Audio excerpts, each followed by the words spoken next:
come and see me struggling. He came out, he had a knife. He came out and helped me take the TV out of the box and put it in my backseat. And then he took the box, put it in his truck, and was going to go dump it elsewhere because there's no dumpster nearby. They don't make real men anymore. Like, I'm sorry, I'm not all men, because there are good men out there, but it's such a rare thing. It took an older man to do that. He had to have been like 70, 80 years old, and it took him, not all these young fit guys, it took him. We got to go back to the drawing board, because it's just crazy how much, as a woman, like, you don't see men holding doors anymore. They don't help anymore. They rush and sit down on trains and buses before women and pregnant women and elderly are sitting down. Why go buy a big TV with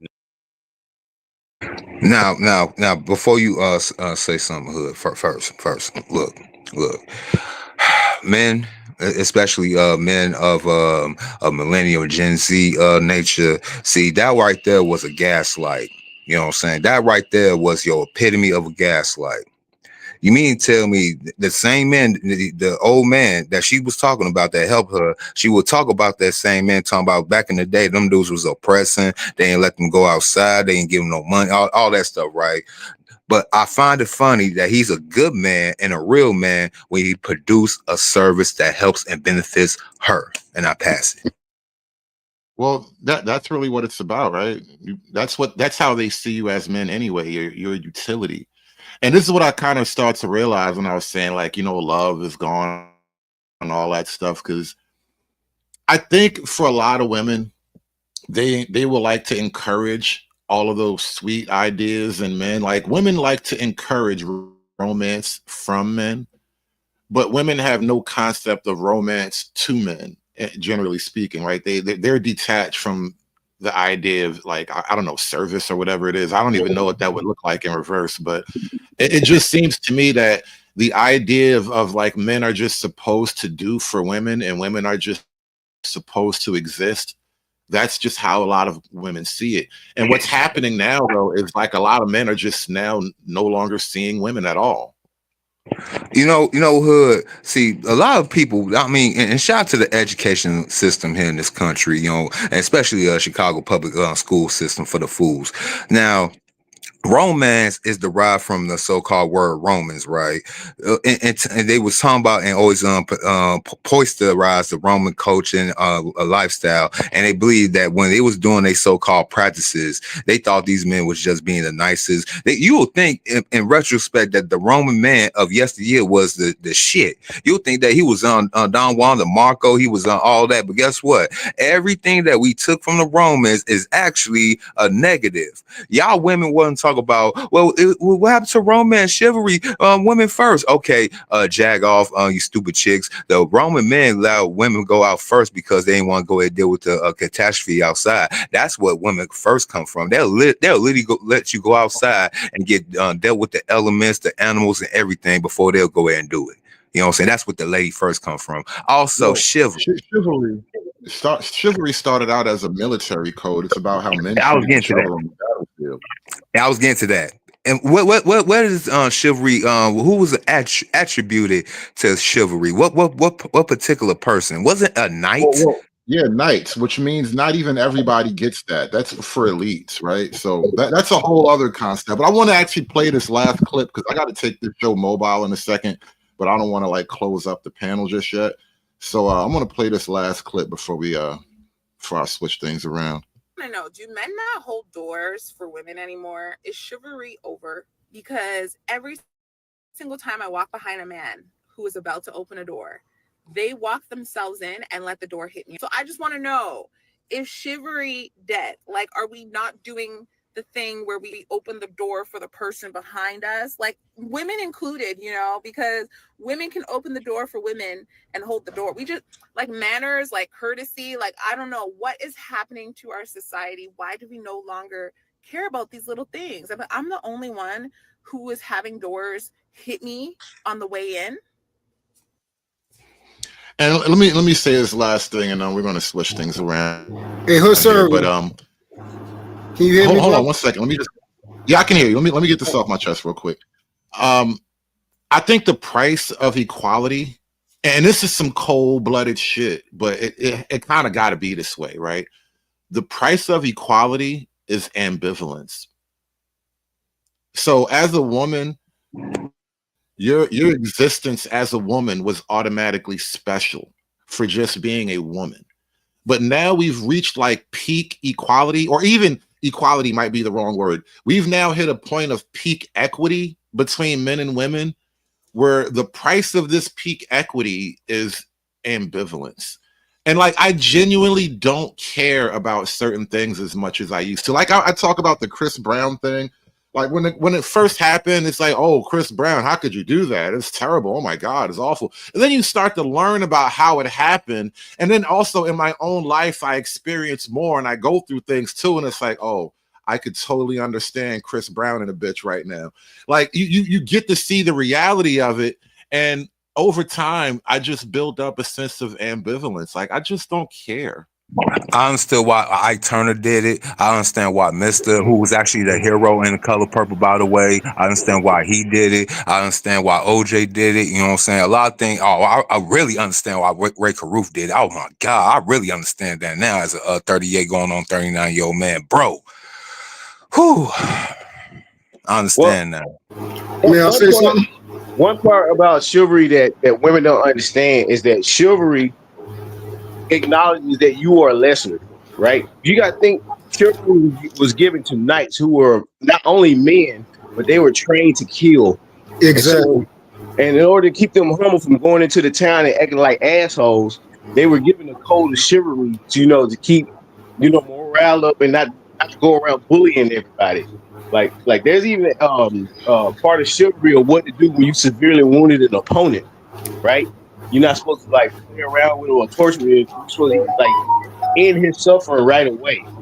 And so it acknowledges, in order to be a recipient of chivalry, there's an underlying understanding that you are lesser. Like, I can kill you. I have the skills to take you out, and I have the foundation of force Facts. on my side. And so, what's your name, brother? Mr. E. You said Mr. Mr. E. Mr. E. Okay. Yeah, that's where. Oh, go ahead. If you're not done, go ahead. So that's it. That's all I got. Yeah. So I'm just going to piggyback off what you pretty much said everything that I was going to say. What chivalry actually is and where it came from. That's why I was about to go down to the historical and origin factor. So when women run around here talking about, chivalry, first of all, that code wasn't given to every man to do. Specific men, like knights, these were a special type of men. But the key thing is, and this is what I told women, chivalry wasn't given to every woman either. It was given to the greatest among women, the ones that were considered chaste. They used to have this thing called chastity belt, where one person could have a key to it, and the only person that had the key was her husband. Those women were given chivalry because they was considered maidens. And the rich only, the rich aristocracy class. Well, it wasn't just the rich, because a lot of the knights, if you look at from where they came from, they came from humble beginnings. They weren't rich initially, especially King Arthur. King Arthur, before he became King Arthur, he wasn't rich, right. Not even close. So that's why I said it's a different type of man that provides chivalry, that live by that code, and you have to be raised up in it. I don't expect every man to be that way, just like I don't expect every man to adhere, to my Father's word, to the Bible. I don't expect every man. For who is given, for much is given, much is required. For who it is for, that's what it's for. So you can't tie to a title to every person, just like a woman can't say, I expect this man to be this way. No, if you allow this man to be in your life, that's the man that you chose. If you want a biblical man, then you need to be a biblical woman. If you want to be a man that's a knight, then you need to be a chaste maiden, a decent woman, a woman that stands by the door and say, hey, I'm a lady. I need, I expect you to open the door. You have to carry your demeanor towards that.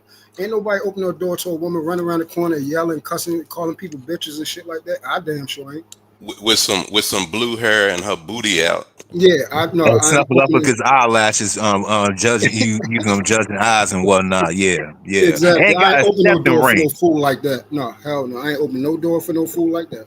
And ironically, you know what I'm saying? A lot of the, and I ain't trying to be funny, but it's really getting because look, I'm 6'2.5". I'm around 207 pounds. I literally have women that's a foot shorter than me around my same weight size. You know what I'm saying? Acting like they actually like men, and they talking about they want to be treated like no shorty, you was a man, and with the wig on, blue wig, snuffleupagus eyelashes, the whole 9 yard. Yeah, no, I'm good. I'm good. Amen, brother. Facts. Facts. A brother said earlier how mentioned how the game is rigged, and one of our prophets said it best, and the prophet's name is Tupac. He said, "We ain't meant to survive. It's a setup." And that's what we have to realize. Another brother said 80% of our females are hoes. It was me. I said that. Who was that, Mr. O? Yes, it's me.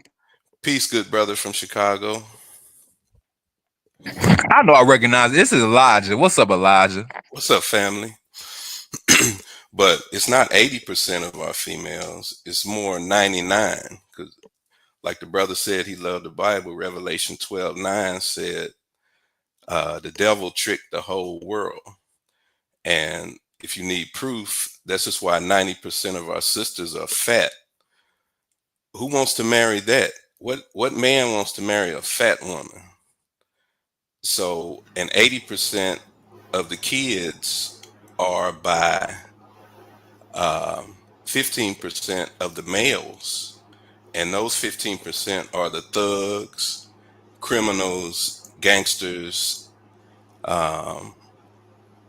So we've been destroyed as a people.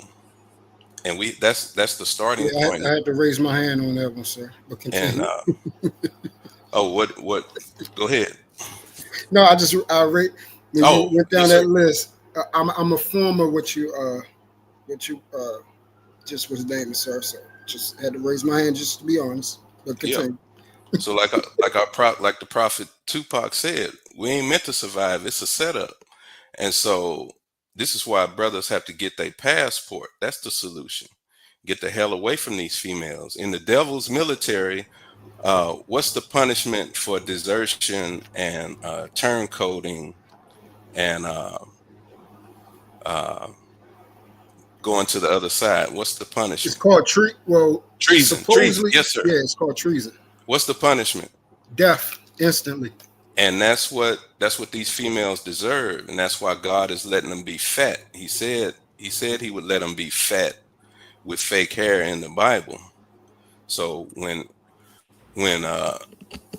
Trump the chump gets through doing what he's doing and they're out on the street, ain't nobody coming to them. Ain't nobody coming to save them, because the only God said for a man to, in Proverbs 5:18, he said for a man to have a young female, and a young female is one who hadn't had any kids. And all these females with these 5 kids by Well, 10 different guys, they're not going to Mr. be Elijah. eligible for a man. Yes, sir. So I mean, all right. So I'm a man in the fold. I'm a man in the fold. A biblical man, and Yes, sir. those verses are not meant for all men.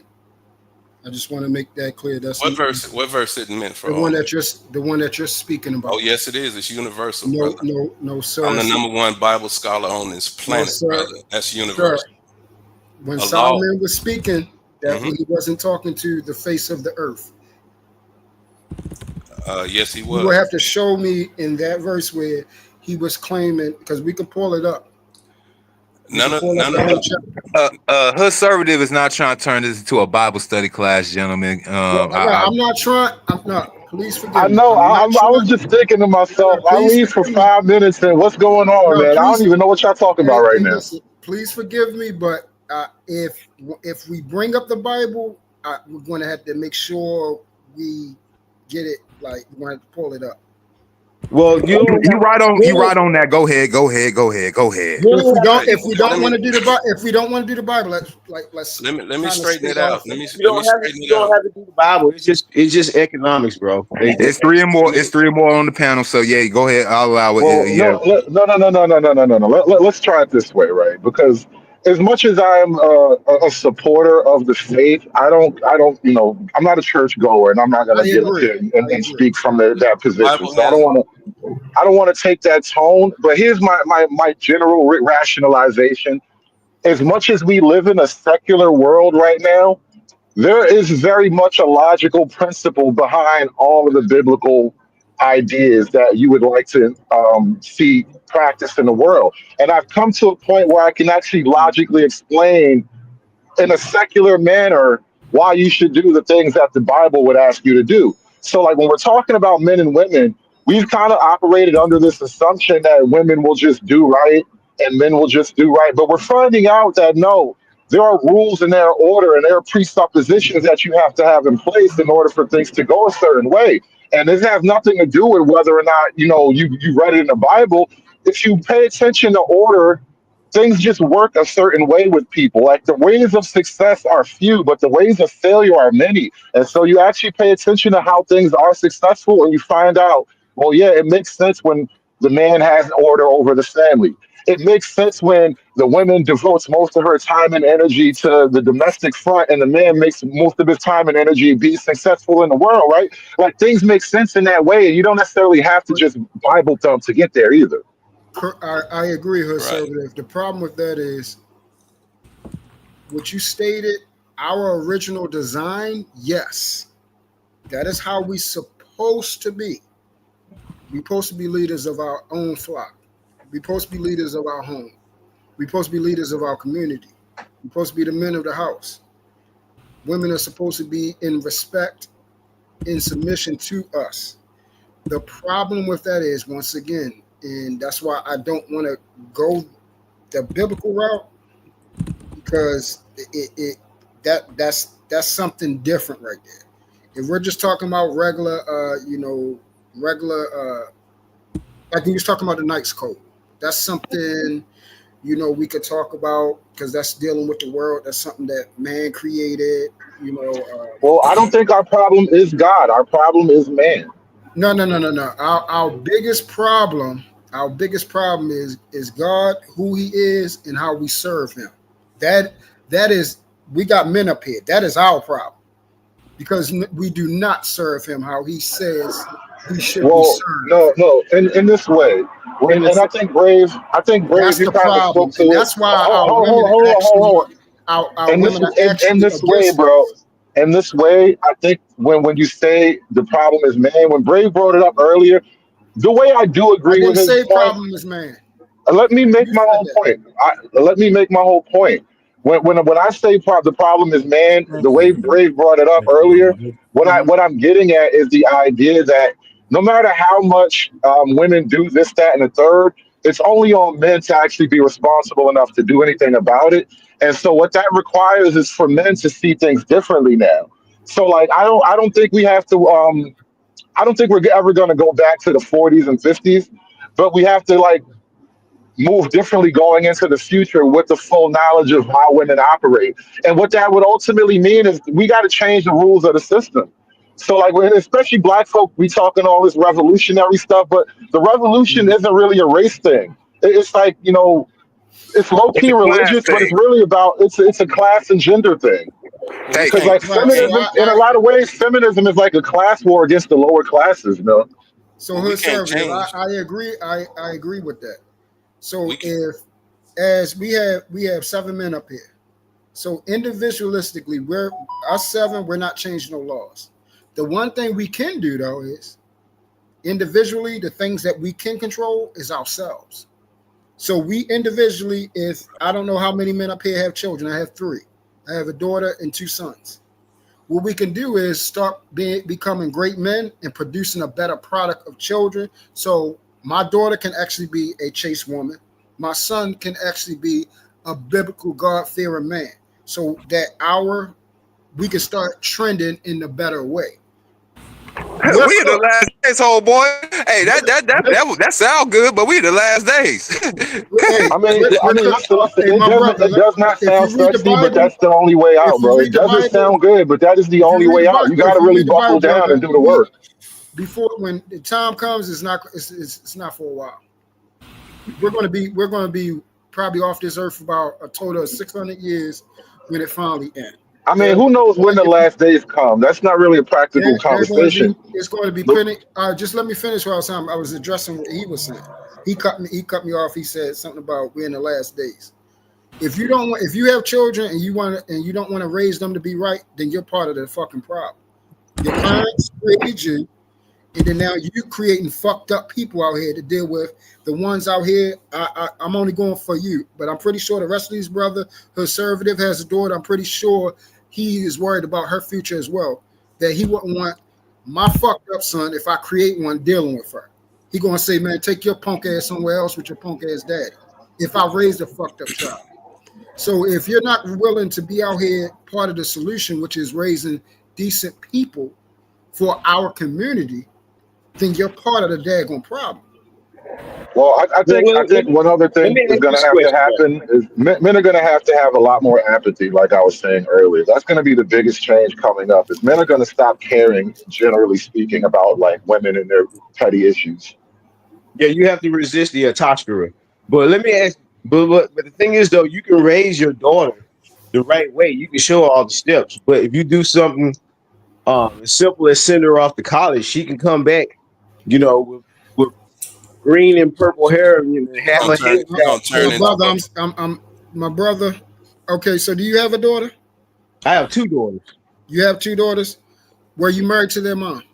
No, I'm not married to their mother. Okay, so yes, there's a chance. There is an extreme chance that your child can go off to college and come back all fucked up. Fuck a whole bunch of niggas, all that type of shit. Green hair, nails that she can't even wipe her ass when she shit, all that. For men, and this is what I'm saying, for my 41 years, I have not seen, and let me say this, same thing for my daughter. You know why? Because I didn't marry her mom. But my brothers that married their mom, their children, they look at them as their God. They don't stray away. They don't even freaking move. So once again, when we start producing a better product out here, and we start actually being men, they're saying, hey, you know what? If I'm not going to marry this woman, why give this fucked up woman my child that she's going to fuck up, that she's not going to be able to lead, that my daughter's going to come out here just like her raggedy ass? That's my baby. That's my child. That's my likeness. That's my face. That's my last name. That's my blood. When they need blood given, it's going to come from me. That's my DNA. Why are we going to do something like that? We got to stop doing that part and actually marry the women if we're going to have children with them, so the child can actually come up decent. No, I want but the environment. That sound good. The environment will fuck. You saying it sound good, but you ain't doing it. I ain't the problem. I ain't got no kids. Hold on, gentlemen. I want to actually get some other. I want to get some other voices in this conversation. Angry Snowman, welcome to the show. And I see Be Brave is back. I want Angry Snowman and then Be Brave to come into this conversation now. I gotta stop talking like y'all ain't part of the problem, bro. We all are. Angry Snowman, Mike check, Snowman. Yo. Yeah. What's going on, bro?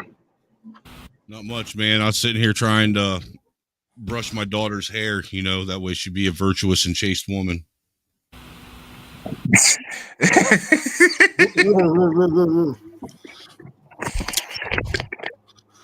Go ahead, Snowman. Go ahead. You need to clap. No, I mean, I actually hopped up because I was going to just touch on that whole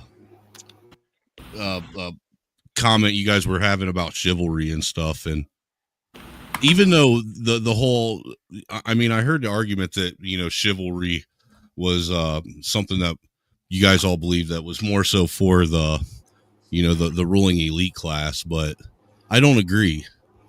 I didn't say that. Chivalry might have been something that the elites, practiced, but being chivalrous was something that I think everybody did or attempted to do. Well, you weren't back there. It originated from knights. You didn't live back there, so you Yeah, wouldn't so know. it was a Knight's Code, my brother. We adopted it as a People tool to adopt use other for people's codes all civilization. the time, man. Yeah, I just said that. That part I agree, but it wasn't for us. It wasn't for the Well, just the because majority. someone else just because it started with another group doesn't mean that it wasn't for us. My brother, Either. you're making an argument I'm not arguing with you with. Well, as children were indoctrinated with imagery of like the prince saving the I'm not princess. arguing that point. Chivalry is ingrained in Western folk stories and Yeah, everything. You it's gotta the really tell basis. this. It's the basis for Cinderella. Correct. Chivalry is a knight's code. It was It's for a Knight's Code. Y'all got to When you read, say my brother. chivalry, I'm you're not speaking saying it's specifically. not. I'm just saying it's ingrained in us still, No. regardless. So when a person that's not a knight that practice chivalry, they're just being polite. Yeah, that's Correct. Right. Yeah, So when you say chivalry, you're talking about a knight. You're talking about a knight's code, something that a knight has sworn to. That was the angle that I'm going with. remember how they used to do the swords, Mr. Shannon? Well, correct. Yeah, they still do Yeah, that. that's When that, John that was a like code. that. Where you from? Was any men inside your family from that guard? No, of course not. So I can actually speak to that. My grandfather was. He was a war veteran. He had medals, and he was a Mason, and he's from that Knight's Code Guard. So if your family is brought up in that, then I can understand. I agree with what you're saying, but I think But it wasn't for everybody in the world. If you're talking about the actual historical term The act of definition, chivalry is correct. for everybody. But yes, I agree with I mean, that the Yeah, act I of think- chivalry is just codes to be a decent human being. What are Correct. you talking about? Chivalry that's what is it a evolved term into. that was from No. knights. That's We're what going it. to- Being That's kind what it has evolved always been into, the bro. man. Being Yeah, it courteous evolved has into always that. been- So no. What he's saying about Western culture and Cinderella and all that, we've been kind of like giving these messages about how men are supposed to behave. At the same time, this is what makes it important. At the same time, we've removed all the barriers to female behavior. So now, like, what's the point of chivalry when a woman is just the equal as a man? I just Chivalry. and I said that, brother. You Big shouldn't challenge. be giving a I mean, woman I'll that's be honest equal with as a you. I've man. been That raised in a Southern family, so like pulling out chairs, helping women, That's my buying point. drinks. I mean, going on like expensive first dates. It's just something. It's just common. I see a lot of the Also, discussion. that online. has nothing to if do with the chivalry Knight's is something that Code. was- Is not dealing with dating, brother. Well, chivalry is what something that was talking given about. to men to begin with. I mean, it makes perfect sense why there's nobody that even practices chivalry today when women are raising most of our men to begin with. Why would they teach their men something they don't practice? That's a great point. Also, That is an excellent point. That's my point. even if you go by Men are chivalry, raising men. by how they understand it, chivalry is sexist, and they don't like sexism, right? So it's we have to define. No, what it's we're not- talking it's about. not sexist. Should we listen to Chivalry- them or should we do what the right thing is? Chivalry in what context? We're talking about the Chivalry is a historical term code. Chivalry, or we're talking about the modern day word of use for chivalry? think about that video. She had another woman help her, right? And when that woman couldn't help her, she just left from there. Then she expect men in general to come to her aid. That's sexist to begin with. Exactly. chivalry- That's what I'm saying. She don't know what the fuck she was talking. She don't even know what chivalry Chivalry. is. She heard the word and think it's something But that they men are. automatically That's not how give it it works. to her. She think it Chival- belongs to No. her. So, Chivalry- so there's a thing She don't know called what the hell that is. Chivalry is a code on how to woo a both woman. definitions are true. Chivalry- Both definitions are true. They're just based upon the context of the situation defines the term. If you leave like regular, like read a statute, Bro, words are they might use important, old man. English terms, but that's Words are relevant very to that important. point in time. So No, you just look terms at and words Just look at how it's evolve over portrayed time. because she didn't expect another woman to help her, right?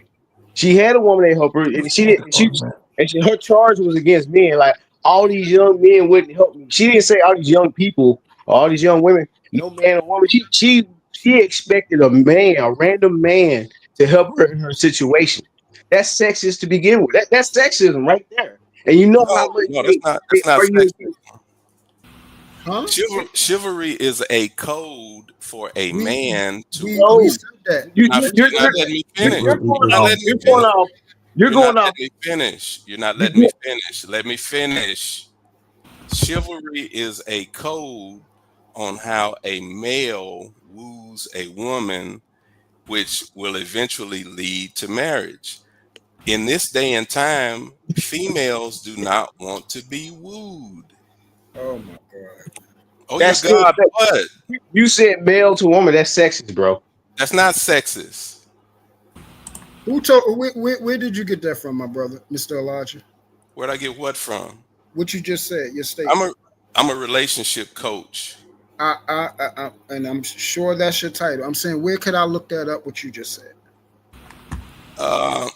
Look up the word courtship, which we used to do. Sir, I'm talking about the chivalry. I'm talking about chivalry, not courtship.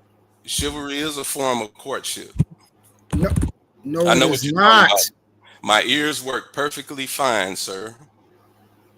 Where does it say? Please, can you I want to intervene here. I have to Bigfoot this whole moment. Let me step in for a moment. Be brave. I don't think I gave you the floor back yet. So can we give Be Brave the mic for a minute, because we're getting bogged down in this particular chivalry conversation. Yeah. It does go along with what you said, though. Chivalry is human nature, for God's sakes. It's not complicated. My God. I mean, come on here. If you see a couple arguing and they're a dumbass couple, your instinct as a man is to go tell the man, take it easy on the little lady. Even though it's not smart to do it, you don't do it. Your instinct is to go, hey, man, take it easy on the little lady. Well, Brave, is that instinct? Hold on, is that instinct or is that Western custom? Because if you were having that moment, if you were having that moment on the street in Saudi Arabia or Oman or Pakistan, it's not going to be the same. So I don't know if that's pure instinct. I think we've been conditioned, and then this false idea of chivalry is part of why. But let's not keep using that word. We have been programmed in Western culture to just care about women more, even when they're wrong. I would say I would give you that. Very good point. I'm still saying a man in Saudi Arabia, his instinct is to protect a woman, even though he's culturally talked about it. He's got to become an evil human. He has to become an evil man to forego that nature. That's not nature for him. I think there's a long way.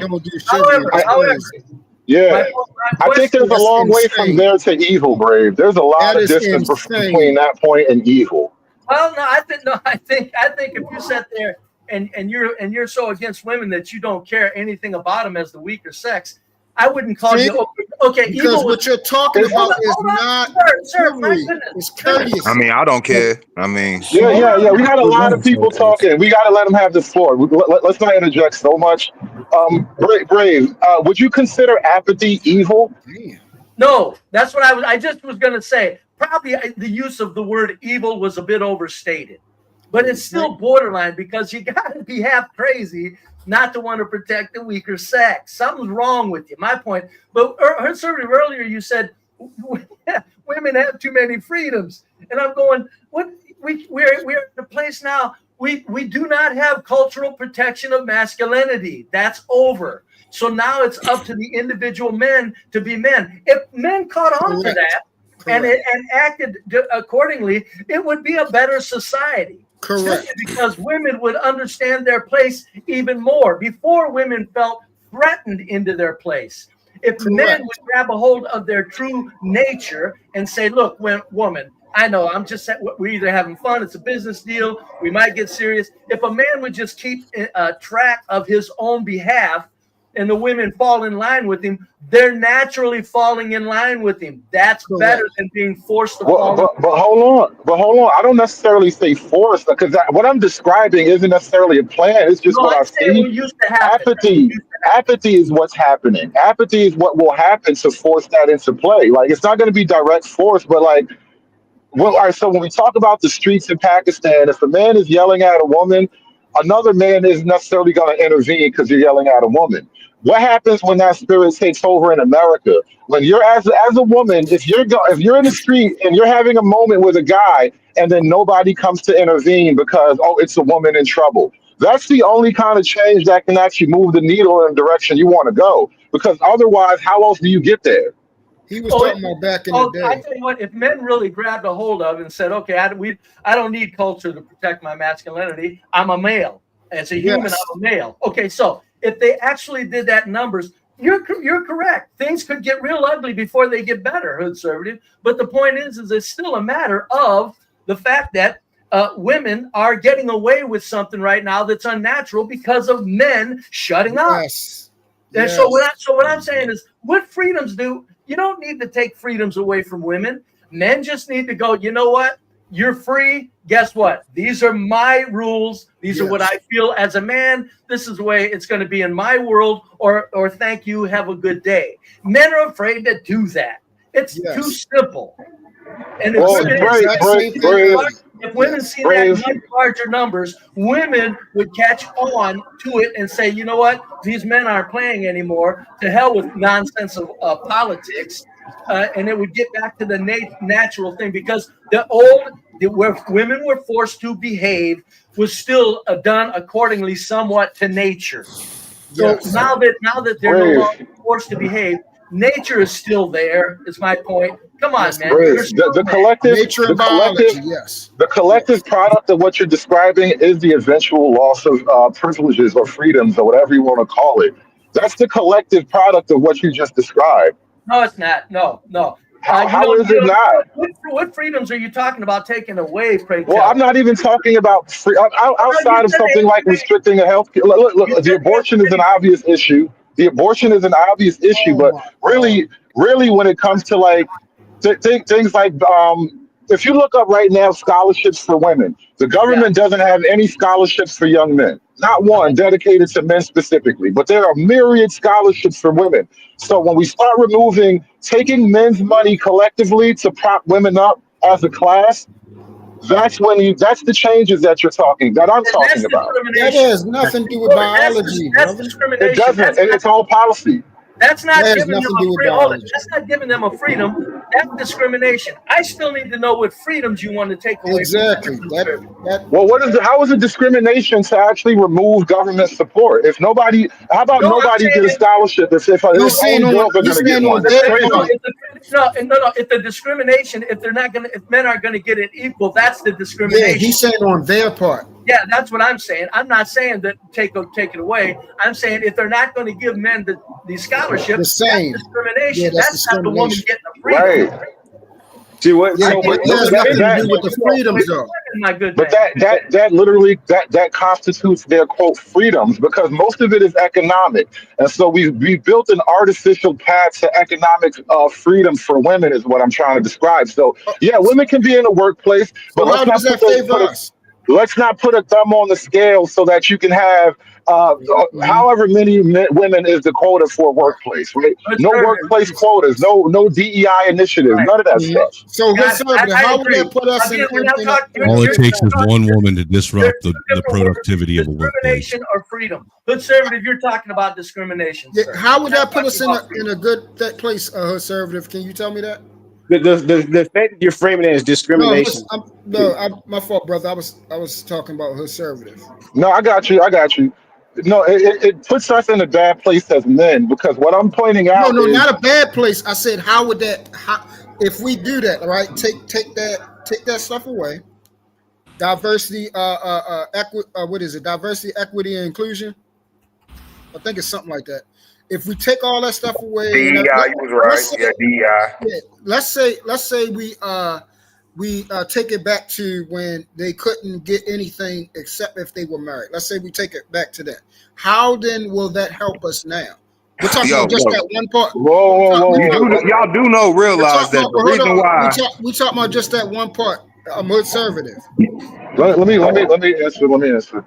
The thing is, though, when I say DEI, it's not about marriage or you can only get such and such as a wife. I'm not even talking about welfare on that level. That's strictly the workplace, right? So what I'm getting at is that women's economic freedom is the literal thing that destroys the family formation.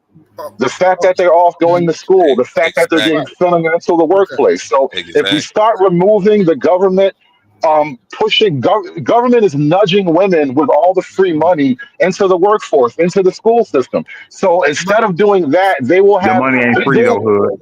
they will be left over to just do what they all otherwise did, get whatever Okay. job there's available, but they would most likely get married and settle down and have families All right. and be So give me wives. an example. Give me an example of if that's taken away, how would that boost up? Okay, let's use you for It example. would How would that boost? it would boost productivity and birth rates How? Like because the that's women would be It more happened before. economically, yeah, literally baby That boom, was the literal that was baby the boom. huh? reality. That was the reality before No, 1970, okay. and What I'm that was the saying is, I'm that was saying, the. Now, let me I'm answer your saying question. about the. That was the I'm reality asking. I'm before. asking him, brother. I That can't was hear him. that was the reality before 1970. Okay, Before that. 1970, Okay. Hold on, America. That was Let me let him make a finish his statement. point. Let finish your point, Elijah. America was the number one country in all categories in the world. We had GM, Ford, Chrysler plants where brothers could drop out of high school and go make the equivalent of $1,500 an hour. And some brothers in Detroit were able to buy the whole neighborhood, not just one or two houses, and take care of women and families. Okay. But So I And can, I we can, had, and we how? had, Okay. So and we had one more sentence, and we had something called an 85% marriage rate. Today we have a 90% divorce single mom rate. But using right. marriage as a Okay. Got proxy you. let for me get let me stability piggyback is on Conservative. ridiculous. So let me Hold piggyback on, on. I can be one at more a time. concise. One at a time. Shannon, please. You making a point, Shannon. Then we're gonna go right back to our truth. Okay. I was saying using marriage as an endpoint for stability in the black community is a false proxy. We got married No, it's because we not. needed No, it's to. not. Marriage is the foundation. All right. The So family, so the Hold on, family hold on, hold Switzerland on, is the hold on, hold foundation happiest on, of country hold. a No, in no, the no. society. Order. world. They have low Order. marriage There's rates. way too many people up here to do this. We gotta have order. yeah. Shannon, that is a good point though. But continue your point about marriage. I do have a disagreement, but please continue the point about marriage. And then you said No, it was if you me look at the after him. happiest countries on the Right, right. planet, they don't have high marriage rates. We're Okay. correlating a lot of things that are not. They're separate, and Who we're trying to are assimilate them the on top of each happiest other. countries? All right. So he. Are you finished, Shannon? That's it. Okay. So Truth. conservative. Can you hear me, brother? Yeah, bro. Okay. So my I'm still back on that same question. I need a tangible example, not a historical storyline that we all know. I need a tangible example That is about history now. is a tangible example. I'm talking about now. Hold And on, I'm not hold talking to on. you. Let him get it out. Let him get it out. You're talking to the What- panel. No, I Yeah, said no. I let him said get the whole question conservative, out. Let him get the whole question not out, please. I'm Elijah, listening. not nobody else. I'm listening, bro. Get the question off. I need a tangible example for today's climate because we're just talking about off of changing that one aspect. We're just talking about that for right now. How would that help us now changing that one? Because there was a lot of other underlying factors that contributed to what he's talking about. I got a video It wasn't example. just DEI. So I'm saying taking that off, how would that help us now without changing nothing else? Well, I'm literally just keeping this a pure economic argument, talking about like education and the workplace policies. What happened, and then Shannon just brought up a point. People do get married out of need, right? The whole romance thing is, That's it the whole happens, point. but Yo, y'all it's never That mostly was the out whole of point of need. marriage in the first So, place. hear me out. Hear me out. What we're okay. doing is we're restructuring the economic environment to create need. Right now, Okay. when women say they don't need men, they're not completely full of shit. They're not exactly just pumping their chest out. From a practical survival level, we have removed the need for a man. And that is a bad economic policy for any nation to work with. So, from a policy standpoint, if you remove those things, you actually create more need for men and women to come together. Men always need women because women bear the future, but women are now saying we don't need men. Why? Because men have given them too much. Okay, so now that goes into I forgot who said, I think it was Be Brave. So what you're describing, if we take away that, now that's what he was talking about, the force. that would physically force them, that they saying, hey, the only way I can survive or produce a viable way of living, I have to get with a man. Don't say physical. Think of it as environmental. That's like if it's raining, you're forced to find shelter, right? That literally is a physical thing. Having shelter. No, it's an environmental thing. Physicality is actual. I have a shoving, gunpoint. That's a physical thing. I'm inside of a building. That's an environmental thing, though. That's the environment. It's both. We're changing the environment. No, we're not physical, sir. But I'm changing the environment as opposed to direct physical action. Sir, environment is a physical, tangible thing. It's physical. I want to be clear. I accept that, but I want it to be said clearly. We are changing the environment as opposed to a direct physical action. Okay. So listen to what you said. Change is an action. Environment is physical. So you're still doing what you're saying. You're literally still doing what you're saying. So I don't understand where the disagreement at. You're still doing what you literally saying about bringing women back. Hold on, Shannon, because I just want to get this part with conservative. So what Be Brave was saying is, if you take that away, that force, you might don't like it, like the word, but that's what's happening. You're forcing them basically to say, I have to be with a man in order to have a viable, productive way of living. Well, what that is doing now is, okay, so what that is doing, and that's why you had a lot of relationships. Were they together? Yes. But that's what led to what is happening now. If you listen to what most women say, right? That's not true. Don't listen to what most women say. They're lying. You're not letting me finish now. Now you're not letting me finish now. You can't say they're lying, because I've heard this as well from my grandmothers and my aunts and everything like that. The old ladies are telling these women now, today, that I was not happy. I did it out of duty. That wasn't the man I wanted to be with. I had children. I stuck in it because of marriage, because God told me to, but I did not like him. I did not want to be with him. What's happening is now, they now have a choice not to deal with people that they don't like, that they're not sexually attracted to. They actually if they with you, they actually like you and want to be with you. And what's happening is the men that they don't like, if they don't like you, sounds to me like you're describing a bunch of women that act like men. Thank you. Hold on, because I'm gonna punt this. I'm gonna punt this on my own. With that pussy act like men, and then can't let's not do that. Women that act like men. Yeah, listen. Why does it matter in the grand scheme of things what a girl's emotions matter about who she really thought she was in love with? Who said that? The idea of duty is far more relevant than the idea of, I think I was supposed to be with some other guy. You don't know shit. You're good love guys, bro. So the guy that she really wanted probably would have knocked her up and ran away too. So like the idea of duty is way more important than her emotional whims, bro. If we're talking about duty, I mean, for real, let's sit here and act like every man that's with a. Let's sit here and act like every man that's with a. Dude, you talked long enough. Shut up. Shut up. Shut your bitch Shut ass the fuck up, dude. Everybody sit up here and listen to you run your fucking gums for the last hour, dude, over some nonsense. Go be with your own kind, pussy.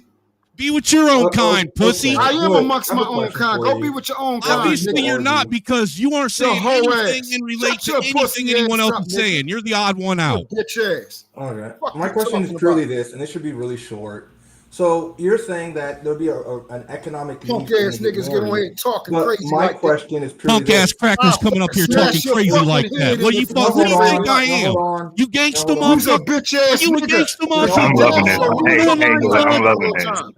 You would not be talking to me in that real time. You don't know who the dude, fuck in real time, I'd be right up in your fucking face. No, the fuck you wouldn't. The fuck I wouldn't. You would, because you would have a bullet in your fucking head, nigga. right, Oh, time, gentlemen, all right, gentlemen, thank you. You Appreciate don't know it. who gentlemen, the fuck Stop. you're talking to Jesus right now. Christ. gentlemen. Now That you don't ain't know even who that you ain't, that talking ain't to no right fact. That's a now. promise, Hey, brother. yo. We on hood Can panel. y'all We on stop? hood panel, bro. Jesus We ain't trying to Christ. get his channel strike down with y'all going Yeah, threatening yeah. back and Family forth, ass bro. niggas Correct. on here, kid. Stop, please. Like, Only Please. gang banging for what? Let's stop the gang banging. Somebody was trying to make a point. okay, my question was purely this. I'll keep it short. I'm not gonna blabber.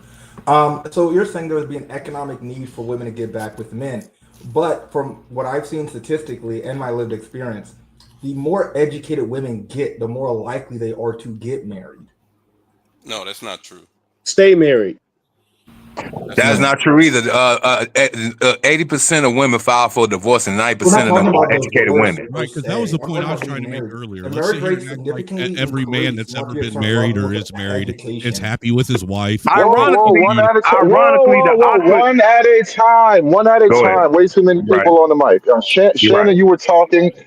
Dirty Snowman, you kind of stepped over Shannon, so let Shannon finish up the No. point. That's. I Snowman, mean, we have Chat GPT. We have Google. We can all look this up. As your education threshold increases, you're more likely to get married, man or woman. We just have a weird reality in the black community because black women are extremely hypergamous and they typically don't want to marry their own.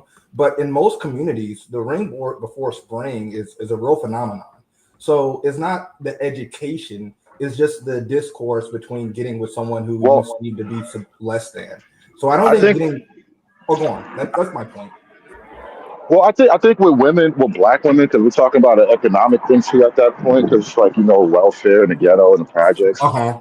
I think educated women they make a decision that if I want to live in the middle class, it's better off to be married and all that. Correct. And then if they get divorced later on, they can still be in the middle class. Whereas like a lot of poor black women, they're going to be the queen of the little trash heap, and that's what they settle for. Look, let me go back. I'm gonna kill two birds with one stone. First of all, that whole argument that women couldn't own bank accounts, they couldn't do all this, that is some straight up bullshit. Do you know how many so-called women slave owners there was? Do y'all know how many women that had so-called businesses that started and was passed down to them? The problem is that what we doing right now with the student loan thing, ain't the majority of women's debt? They don't want to pay back their debt. They always go to a man to go ahead and take care of their problem for them. That's the reason why they so-called couldn't open up bank accounts, stuff like that, because you can't get a fucking turnip out of a stone. You can't get blood out of a stone. I mean, you can't make these women pay because they ain't got ish. And if they do, they got to get from some man. Another thing. Oh, that was an actual law back in the day, brother. It's an actual law. You can look it up. What was the law? What was the law? It was an actual law. What was the that law? Women couldn't get those things. Because of what? So the actual historical context is somewhat. You're both right. Well, the reason why women couldn't get bank accounts because their money was tied to the male's employment. So there was no point to get a woman's bank account when literally it was the man's money. It was his finances. So there was no need to overstep his authority. Well, back But then, when women had their own we jobs, had they a could get their own bank patriarchy. accounts to a But certain We had a extent. patriarchy. Right, All right, and another thing, one more, and I'm gonna pass the mic. Well, another thing too. All right, so these women got all these freedoms, right? They got all these freedoms, and y'all do still want to go ahead and protect them, even though they free. Damn, hold on. I was trying to go ahead and dig up a point. They don't need you to protect them. They got what are those? No, I was trying to go ahead. Burglar alarms. They got guns. They don't need you to protect them. No, it was something else, Snowman, because it's always tied to these two things. They always want to go revert to about women couldn't do this, women couldn't do that. But I found it ironic. I keep on finding it ironic. They couldn't do these certain things, but things was done. Period. Like, again, we had female slave masters. They was actually the majority of slave masters in this country, but nobody want to have that so-called talk about that. But they want to talk about the patriarchy. You know what I'm saying? You said majority of slave masters were women? Yes. There was only 2% of the population. There was only 2%. There was only 2%. There was only 2% of the damn population in this country that actually had slaves. And if you want to go ahead and look at it, a lot of them slave masters died, and they passed on their so-called property to their wives. And ergo, no. Okay, see, now now you just changed it up. So you're saying because they passed it down to their wives, you mean eventually when their husband died that they acquired something? He could left. He could have died. He could do all type of things. You know what I'm saying? We don't have they ain't had no real context. The name They- on the slave environment was the husband's name, correct? Repeat that. You got cut off. Repeat that. I couldn't hear you. You got cut off. I said the name on the property was her husband's name. That's correct. Okay, so that's what I'm saying. That was his stuff. She might be there But- because his ass is dead in the But ground. also wasn't she part of his property? Yeah, that goes to my point. She part of his property, not the other way around. That she his property. The niggas was his property. The land was his property. The house was his property. Everything. So he owns. Why shouldn't a woman be a man's property? Doesn't a man protect his property? If I take you for what you're saying is true, and I'm not looking at the stats, but if I say what you're saying is true, what's your larger point?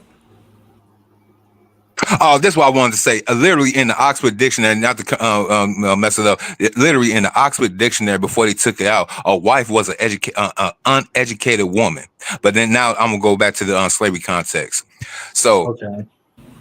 the mistress, the wife, was the husband's, the so-called slave master's property also, until his demise, in which he becomes her own entity, because she was his property. Now he's gone, and she must become the head of the so-called plantation until she remarries, if she chooses to. And guess what? Ironically, when the first husband dies and she get the property, guess what? Them slave master women never remarried. Hell no. But Why Well, I would think a lot of that had what to do was with the fantastic. If you guys want to argue, Mr. O, what you say is, does the wife get the property or does his son get the property? Well, The slave- Mr. O, I'm trying to figure out where was we going at with that. What was No, the- Yeah, my larger here's where we point. going. What was the This is how larger- you what was go. the larger point Mr. that you O. made with that? That Mr. wasn't O. to be owners of slaves? Was that the whole point? Mr. O, when the slave master died, and let's say the slave master had a son, does the property go to the wife, the widow, or to his son? Now that could be contextual, because which son? But anyone, I would say You can't just say anyone, because if he had property, he was sleeping with them so-called women that was in the cuffing house, and they could produce Can sons. somebody tell me where was this saying that? What does that mean now? Like, the premise. The son that he had, the son that he had with the widow. So unless he is of age, it will go to her anyway. And let's be real, the boy is always going to listen to his mama. There you go. Well, it would probably be a matter of who was left the property in the will, wouldn't it? In the will, it would go to the next of kin, and the next of kin, unless the boy was of age. You know what I'm saying? Even back in them days, it was not by give a whole plantation to a boy that ain't had no good goddamn sense. They would pass it on to his wife. That's why the wife would probably be the first in a will most of the time. I mean, you would think it. Right. You know, So the wife. exactly. So what's the? We don't disagree with that. So where was this Yeah, going? you just said there were a lot of slave owning women, which, if you think about it, women, men pass away, leave their property to their women. So the woman's still calling the shots. So it may be in his name, but it's still, she's now the owner. So I mean, it's for him to say that the women were the slave owners, probably in large numbers, is probably true. That's all. I'm confused. Well, but anyway, right quick, conservative. I'm just saying this, conservative. I get a kick out of the way that you are very willing, and I think it needs to be done by men, to tell women, it's a new day. We all get it. Women, you're full of bullshit. I get that. That's a very valuable attack. But however, when you're talking about taking away freedoms, you're going to feed into the fucking maniacal bullshit of toxic masculinity, is my point. It's like, masculinity can't be toxic. it's like you're not taking away freedoms with discrimination. You don't need to take away freedom. Masculinity can't be toxic, sir. Well, Brave, isn't freedom really just a social construct anyhow? What is freedom? Well, hold on. Well, let me finish right quick. To be clear, I do not believe in toxic masculinity either. I believe in a crazy man that a woman needs to get away from. But masculinity is masculinity. So here's my point is for the same with for in this discussion, the value of telling women that they're full of bullshit is so very valuable that to taint it with something as extreme as saying women have too many freedoms, it just does a negative effect. It's like, you know what? There's an easy way to tell women they're full of bullshit on a cultural basis, and for men to go, we're not taking the shit anymore. It's like, you know, hey, okay, we're on to it, without talking about taking away anybody's freedoms. That's my only point. Hey, be brave. Okay, brave. All right. So what's the better course of action then? You don't want to take away their freedoms. What do you propose to do instead? It's not a matter of there's no freedoms to be. What freedoms do you want to take away? Hood service. Can you answer his question? Hood. No, I don't want to take away any freedoms. They're free. No, he didn't ask that. He did. That's not what Mr. said. Hood service said that the actual scholarships and things like that are freedoms, and I'm saying it's just a matter of discrimination is what he's talking about. If you're talking about freedoms, to say that women have too many freedoms is counterproductive in and of itself. Conservative is not up here, Mr. Brave. Well, don't women say men have too many freedoms? I mean, aren't they actively passing legislation to take men's freedoms away from them? Mm-hmm. They are. Conservative isn't up here? No, Mr. E asked you. That's why I kept saying. That's why I kept trying to revert you. Conservative is not up here. Mr. E asked you a question. Oh, I'm sorry. I thought I was sitting way back here. I thought that was still Mr. Conservative. Okay, No, what's the Mr. question? E, I'll answer answer. that question, please. All right. So so with the too many freedoms are out there, you said we shouldn't take away freedoms. All right. So what do you propose to be a better course of action instead? I just keep, for one thing, the path that the tactic that a Hood Conservative does on his show is a good tactic. Just keep telling women you're full of shit, and we're not buying it anymore. That's not it. That's not taking away any freedoms. That's not. It's just saying you're full of shit. Guess what? We ain't falling for it anymore. Oh, we don't need the political nonsense. So we're not afraid of being labeled toxic. All that shit. You know, go to hell, lady. I always said if you can't tell a woman to go jump in the lake, we're in big trouble.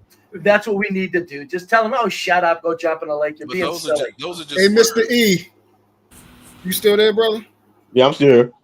Yeah. Was you here earlier when we you was here earlier when we all had came up when Mr. O and I think I forgot who else was here. Truthful, whatever his name was, Truth. That's me. Well, there was another guy. I'm talking about another guy. So you Truth, there was another guy up here. Oh, it was another guy up here. Oh, all right. So the first, I had said this earlier, the women that we would consider not marriageable, not good for the environment, those women that are trash, and we can all identify them. And not real readily, though. Some of them are like snakes in the grass. Okay, Come on now. all right, got you. That's fine and dandy. I'm sorry if you can't, if you don't know women enough to be able to recognize. No, I'm saying you can, but I'm saying that there are women that are real good at being real nice until they and they very far. I don't think a woman that's smart, brother. You can't predict whether or not a woman's going to turn her back on you 20 years down the road. Bingo.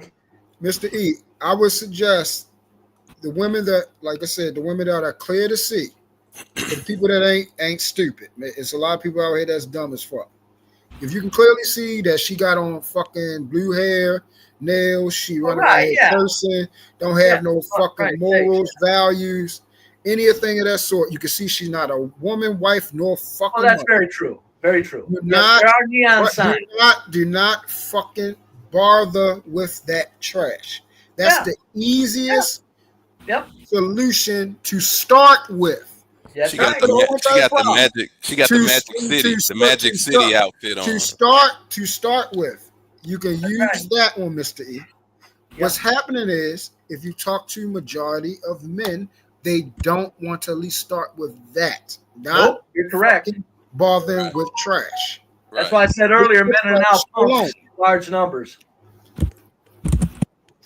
So that's the problem. Until we can at least do that, because that's real easy. Don't mess with some shit that you don't like. It is very true, and a lot of men are afraid to do it. It's disgusting.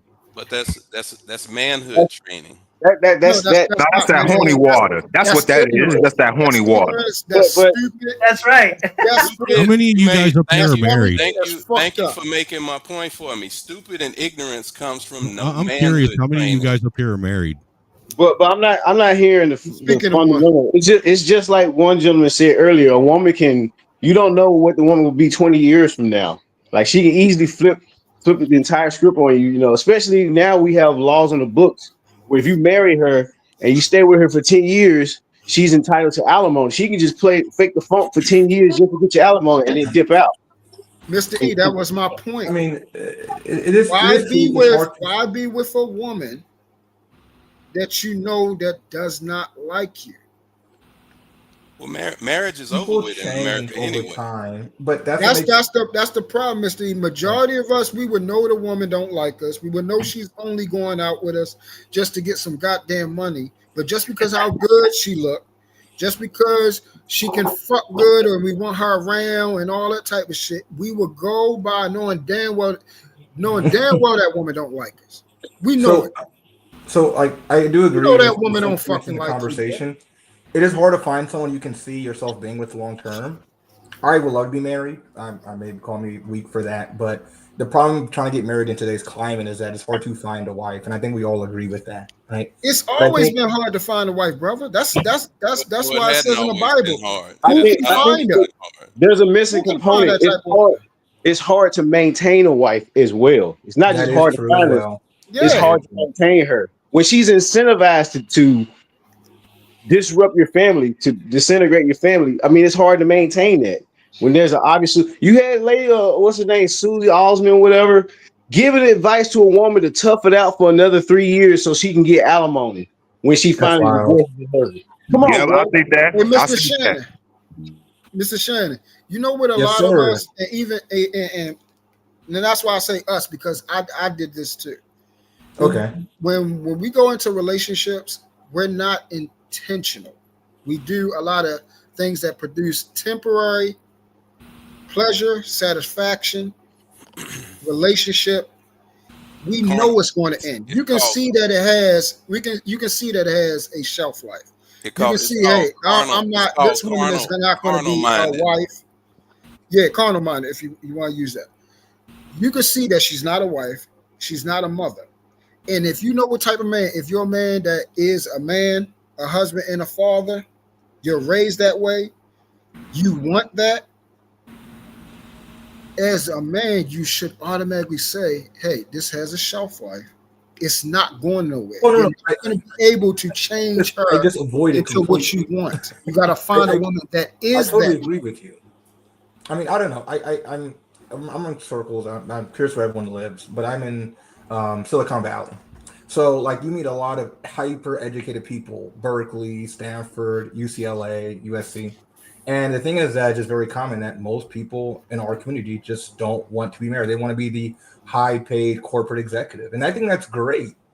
But I'm just saying in general, I just don't find people who want that. anymore. I agree. You didn't hear me say that part, Mr. Shannon? Males are Oh, go on. Continue. No, They're I lost said in I translation. agree. I said remember when the gentleman in the chat posted the scripture. And I just didn't want to say it was a scripture, but it's always hard to find a wife. What happens is we have to be patient. We have this innate design that we want to, spread out likeness, have sex and then produce, our likeness, which is the baby. Are you talking We have about an innate nowadays? drive to do. We have an innate drive to do that. The problem is we don't quell that drive until we find a suitable, not compatible, because we love that compatibility word. Suitability. We need to find somebody that suits us, that actually fit our makeup and who we are. Then have our likeness come through her. That's your wife. Are you talking about modern America? No, I was talking to what Mr. Shannon had said. That's your wife. We're not patient enough to wait and find. You're right. Okay, in your context, you're all right because we ain't supposed to be looking for a wife either. It's in the biblical context. The Most High said to not look for a wife. Even then, they said, "Well, what was Hold on, the?" where it say that at? It says in the Bible. I'm trying to figure out which No, book it it doesn't was. say No, that. It it doesn't say actually that, says bro. he that finds a wife Fine. finds a good thing and favor from the I Lord. thought that was King You are Solomon who supposed said to that. seek out her. Exactly, but you got guys out here seeking out to find a wife, and No, this they're type not of looking for a wife. They're looking to find something to fuck, They, brother. they looking for They're not not looking for a wife. necessarily. No, they looking okay. But then you say you should do that. Is that They're not looking And to the find Bible, something to fuck and then think and the that's going to Bible turn says, into a wife. and the Bible says it's better to marry for sex than to fornicate. burn. Yeah, Yeah, that's burn the taking the love. cart before the horse, my brother. You got to find a wife and then have sex. But what you got to That's how it's supposed to realize, be. what you got to realize is when before 1970, when we had an 85% marriage rate, it wasn't the son that picked the wife. It wasn't. It was the They, families. I understand that, brother. it was the father. And so when there's no Mhm. father, and like he said, it was the father and the family, that guaranteed success because the father was 40 years old and the grandparents were 60 and 70, and they knew what qualities to look for. When you destroy the family, you destroy that ability to pick a mate. When I lived in Africa like 7 years ago. I was in the Gambia, and there was a young lady that wanted to marry me. I met, her father wasn't available, but they brought 8 of her uncles to look me up and down Mhm. and give me approval to say yay or nay, should you proceed? And then they said, well, you have to pay the bride price. There's a Exactly. process. See, It's called a dowry. marriage is not between two individuals. Marriage starts, number one, you're marrying 2 families. 2, you're marrying 2 businesses. Then number 3, then you get to the 2 people. Mhm. And we have, that's completely been lost in fucking suck America. Agreed. But I Mr. think Elijah, another factor agreed. And they don't want to do it, though. I think another factor is None of the men up it's here not would being agree mentioned. with that. Amen, brother. That's why So that's the problem. that's I right. don't think That's why. That's another the Hold factor on. is that Let me say one sentence. That's why the solution is, brothers, you got to get your passport and use it. You know what's crazy? I'm gonna be honest with you, and it's gonna sound wild. So ever since I turned, what was it? No, 30. I would agree with that, brother. I think Ever if we since I turned change, 30, I've this never world will dated change. an African American woman. And it sounds like it was done like maliciously, but realistically, the women of the other parts of the diaspora were more nurturing, more sensitive, more loving, and they actually wanted relationships. So it is actually interesting. I'm not a passport bro per se, but it's definitely a difference when it comes to how they maneuver. When They it only comes want to relationships because they want a fast track to America. No, that's not true. well, Trump has changed that actually. Now if you bring a foreign woman, a foreign bride here, she won't get all the same provisions after the divorce like a born American citizen would have. So it's not like that anymore. Nobody said you had to bring her here. Right. You don't have to bring it here. But at the same time, I was going off the premise of they want to be here. But by coming here, they're not given the same privileges as an American woman when it comes to divorce. Like Trump is kicking out illegals. And basically, if she divorces you, she becomes an illegal and she's getting packed up. So let me give a little bit more clarification. When I said other parts of the diaspora, I mean you can meet those people in the States. You don't have to go overseas. No, you can't. You can't meet those people in the States. Really interesting. Okay. Why not? Why It's a not? little bit different. Because they've been the number one weapon, the highest level of racism is feminism, and they've been feminized so saturated that the black community is now a gynocracy. And now I agree with that. It everywhere is. you look, you see purple, orange, green, and blonde wigs with their ass out, and they got 5 and 6 different They got 5 and 6 kids by 8 different dudes, and telling you what you need to be doing for them. So It's saturated. yes and no, but I agree, Mr. Elijah. Hey, Bridget, we're glad to get our passports to leave your monkey ass behind. We get grabbing real quick. Shit. I hate the fact that we paying black women. It's like there's definitely, like, I was in Martha's Vineyard, right? There's like the black bourgeois. Like there is other groups of the black community. The problem is that the dysfunction's throughout it. You know, that's my biggest thing. Yeah, that's what I said. It's saturated. Exactly 80%. 90, we're at 90% of black females are divorced or single moms. What a coincidence. 90% of black females are fat. Which one of you brothers on here want to marry a 300-pound Lizzo looking chick? Well, Mr. Elijah, none of you. It's exactly what Bridget said. We have a culture where they don't have to deal with you, right? Yeah. And you are feeding that culture through your tax dollars. That's the problem. That's the problem I'm having right now, Mr. E. I'm sorry to cut you off. That's the main problem I'm having right now. It's what Hood was saying. They're being propped up to not deal with you. Exactly. Let me say 1 or 2 sentences. All they have to. I'm overseas, and I've got a 16-year-old fiance overseas, and she pulled out her phone. Whoa. And she said, no. Let me finish. She pulled out her phone and started singing Cardi B songs, Megan Thee Stallion songs, and Beyonce since the 90s has been saying, "Ladies, leave your man at home. The club is full of ballers and dope dealers, and their pockets are full grown." And if his status ain't hood, I ain't checking for him, and I'll hold your gun. It's saturated. You don't have a chance here. Mr. Elijah, can you said how old is she? 16.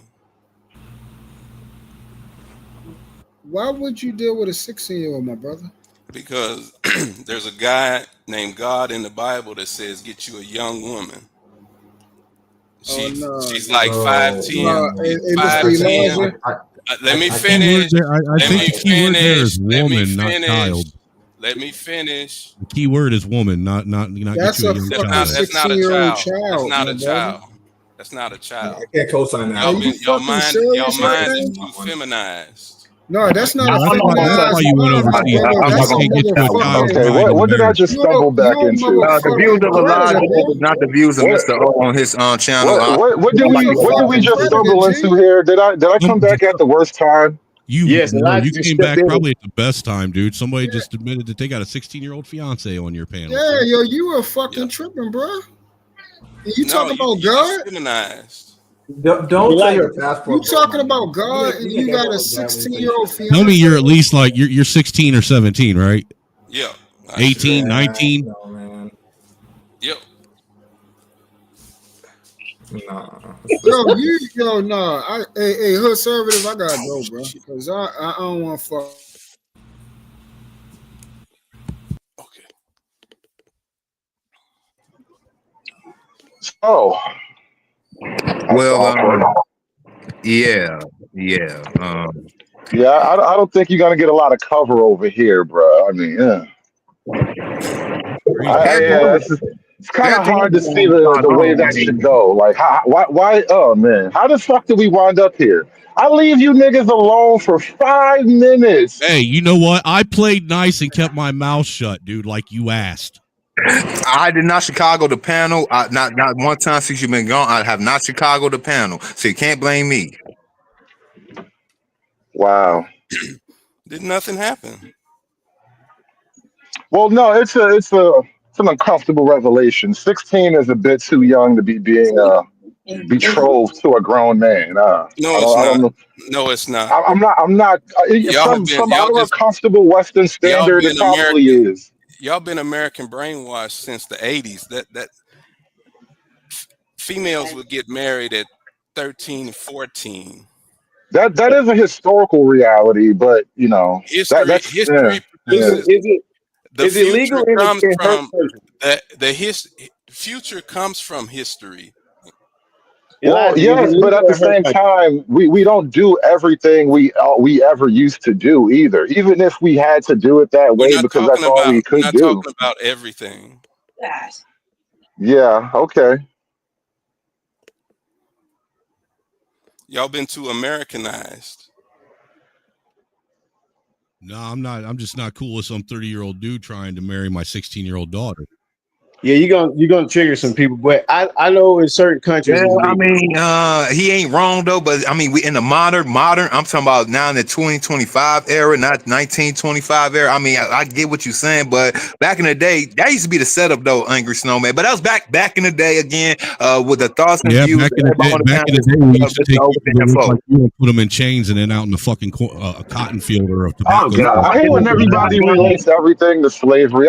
Let's not do It that. was a But shotgun wedding. A lot of see, we had this thing. See, I'm glad we probably got to this part. See, a lot of them 16-year-old girls, either they was under the tutelage and the covering of their father in the household. If the father was not present, it would have been an uncle, a grandfather. Women was not going to be out here in the free world being just free. Someone was going to cover them, and unfortunately, we ain't had no jobs. We couldn't, yeah, we understand that bullshit. So they had only three courses of action. Either they go ahead and stay with their father, the male figure of their family, or they was gonna have to get a husband. And unfortunately, I hate to tell you this, gentlemen, what does a 16-year-old boy have to offer to a chick? well, nothing. But yeah, that's why they should both be home with their parents, though. I'm talking about back in them days. I ain't talking about the modern context. See, I get what we're saying. We have evolved Well, into back in those days, she would have married an older man, a much yeah. older man. No, 30 was that older man. I mean, you gotta understand, Right. back in the days, 50 years old. Look, a lot of men was not making past 50 years old prior to 1930. So 50 years old, he might as well been damn near like 50 or 60 years old right then and there. So and he'll have worked in the farm or have some type of corporation. We were still dealing with the farm in rural areas. So a dude will probably have his own farm, have his own plot of land, a lot of acres, and livestock and all that other shit. All he needs is a woman to go ahead and bear his own children to continue the fucking farm. That was the whole philosophy of a family anyway. That was business, commerce, and you get to grow from that shit. And unfortunately, a lot of young dudes, 16 or not, was not mature enough to go ahead and do that type of action. B, didn't even have the type of course and resources to do that course of action. And the men that was able to do was a man around 30 years old that had shit together and all that good stuff. So yeah. I wonder, and I'm just spitballing this, but I wonder if like girls being that young is a part of if that contributes to like childbirth mortality. Because marrying them off that young probably is unhealthy for a lot of other reasons than just my Western morality. Well, that gives the baby a better chance of survival. And Carlton Banks, go fuck your punk ass self. The whole 18 being an adult thing is based on American males hitting puberty at 4 years and at 14, and puberty takes about 4 years to complete. So that's where the 18 comes from, and we know statistically men are not stop growing till they're 21 years old, literally. No, I'm talking about when it's about the puberty period. It's about hitting puberty and ending puberty. Well, some dudes actually start puberty a little late, like me. I ain't start puberty until I was about 16. There's gonna be variances, but the average age for American male to hit puberty is 14. Like it shows the statistics. The average girl hits it about 12, and she was ended at 16. And we know this because around 12, the girls have a slight edge over the boys of the same age and like academics and sports and everything else. That's that bullshit. That's that bullshit. They have they bodies start developing more. Ergo, I guarantee their brains probably develop at a significantly faster pace than the males because men take longer to grow. Therefore, she's literally a grown, full, developed woman at 18, and he's still growing until he's 21. No, puberty takes. No, that's not puberty true. takes 4 years, or roughly. It takes around. Boys and girls are not the same. Boys and girls are not the same. I know that. They started differently, but it takes around 4 years for the process of puberty. And the 18 ruling in America is based on boys hitting puberty at 14 and ending at 18. That's why we legally considered adults across the board. Let's That's be big. fair. Different states have different rules when it comes to age of like quote unquote consent. I Right. believe in Louisiana it's rather young, but I'm just here to clear my name. I don't condone none of that shit. The youngest woman I dated since I hit 30 was 24. So like 40 states in America, legal consent age 16. So stop being ignorant. Yeah, but it's not legal for a 30-year-old man to date a 16-year-old in those states. Yeah, those are Romeo and Juliet laws. I don't know if that applies to grown men marrying 40 of 50 children, brother. states. 40 of 50 states. Learning to eat 40 that of 50 states. Alaska, Arkansas, Connecticut, Georgia, Indiana, Iowa, Kansas, Maine. So let me now I have to ask about this the logistics of such a thing. How did you pull that off? Like, did you go through the dad? Was there an exchange of money? Like how did that work? Was it straight up like, hey, what's up? What you doing? What attracted you to a high school girl? He said it. He said he went over to overseas to the continent, go through their customs. He got to go through their customs. He had to go through a whole trial process with the uncle since the father was not available. Now, in that context, I mean, shit. As long as he ain't deflowered the chick, I mean, if she turned 18, he want to go ahead and marry her. Well, who's think he doing something wrong? I mean, yeah, it's a little bit uncomfortable for us, but that's literally how they live over there. Maybe he got a point. I ain't trying to go ahead and defend the man, but maybe he do got a point because all right, so in this so-called country, we ain't got no type of barriers and entries to talk to these bitches. The main person that we got to probably talk to is their mama, and guess what? She want to go ahead and deal with the same niggas that she trying to get with. She probably try to get with you too. Bingo. This girl is 5'10", 170 pounds. Now, if you think if you a stupid ass enough to think that's a little girl, you go right ahead. And so like that. That's wild. Hey, a lot of you, boomer dads, Gen X dads, millennial dads, and future up-and-coming Gen Z dads. I hate to tell you this, your dog's gonna get fucked. Y'all cannot protect them. Y'all cannot do this. Look, your mom got fucked. Your sisters got fucked. You know what, Mr. O? My daughter is going to get fucked. I accept that reality. She's just not going to get fucked by someone that looks and is the same age as me. I hope she don't. That's how they do over there, though. That's just crazy as hell, though. 30-year-old man tries coming at my 16-year-old daughter. I'm gonna beat him to fucking. Hey, all right, so in retrospect, Angry Snowman, what's good for the goose is good for the gander. So, do you got a son? So, if a 30-year-old woman comes to your 16-year-old son, will you go hold sway with that same philosophy? I'll wait. I will. Yeah, because my ain't got no business ruining his life with some woman that already ruined hers. I won't be. She's gonna prey on him the same way. I wouldn't trust that either. I'll say more so. I'll be less violent, but I'll be even more worried because I'm pretty sure she's trying to give him child support or something worse.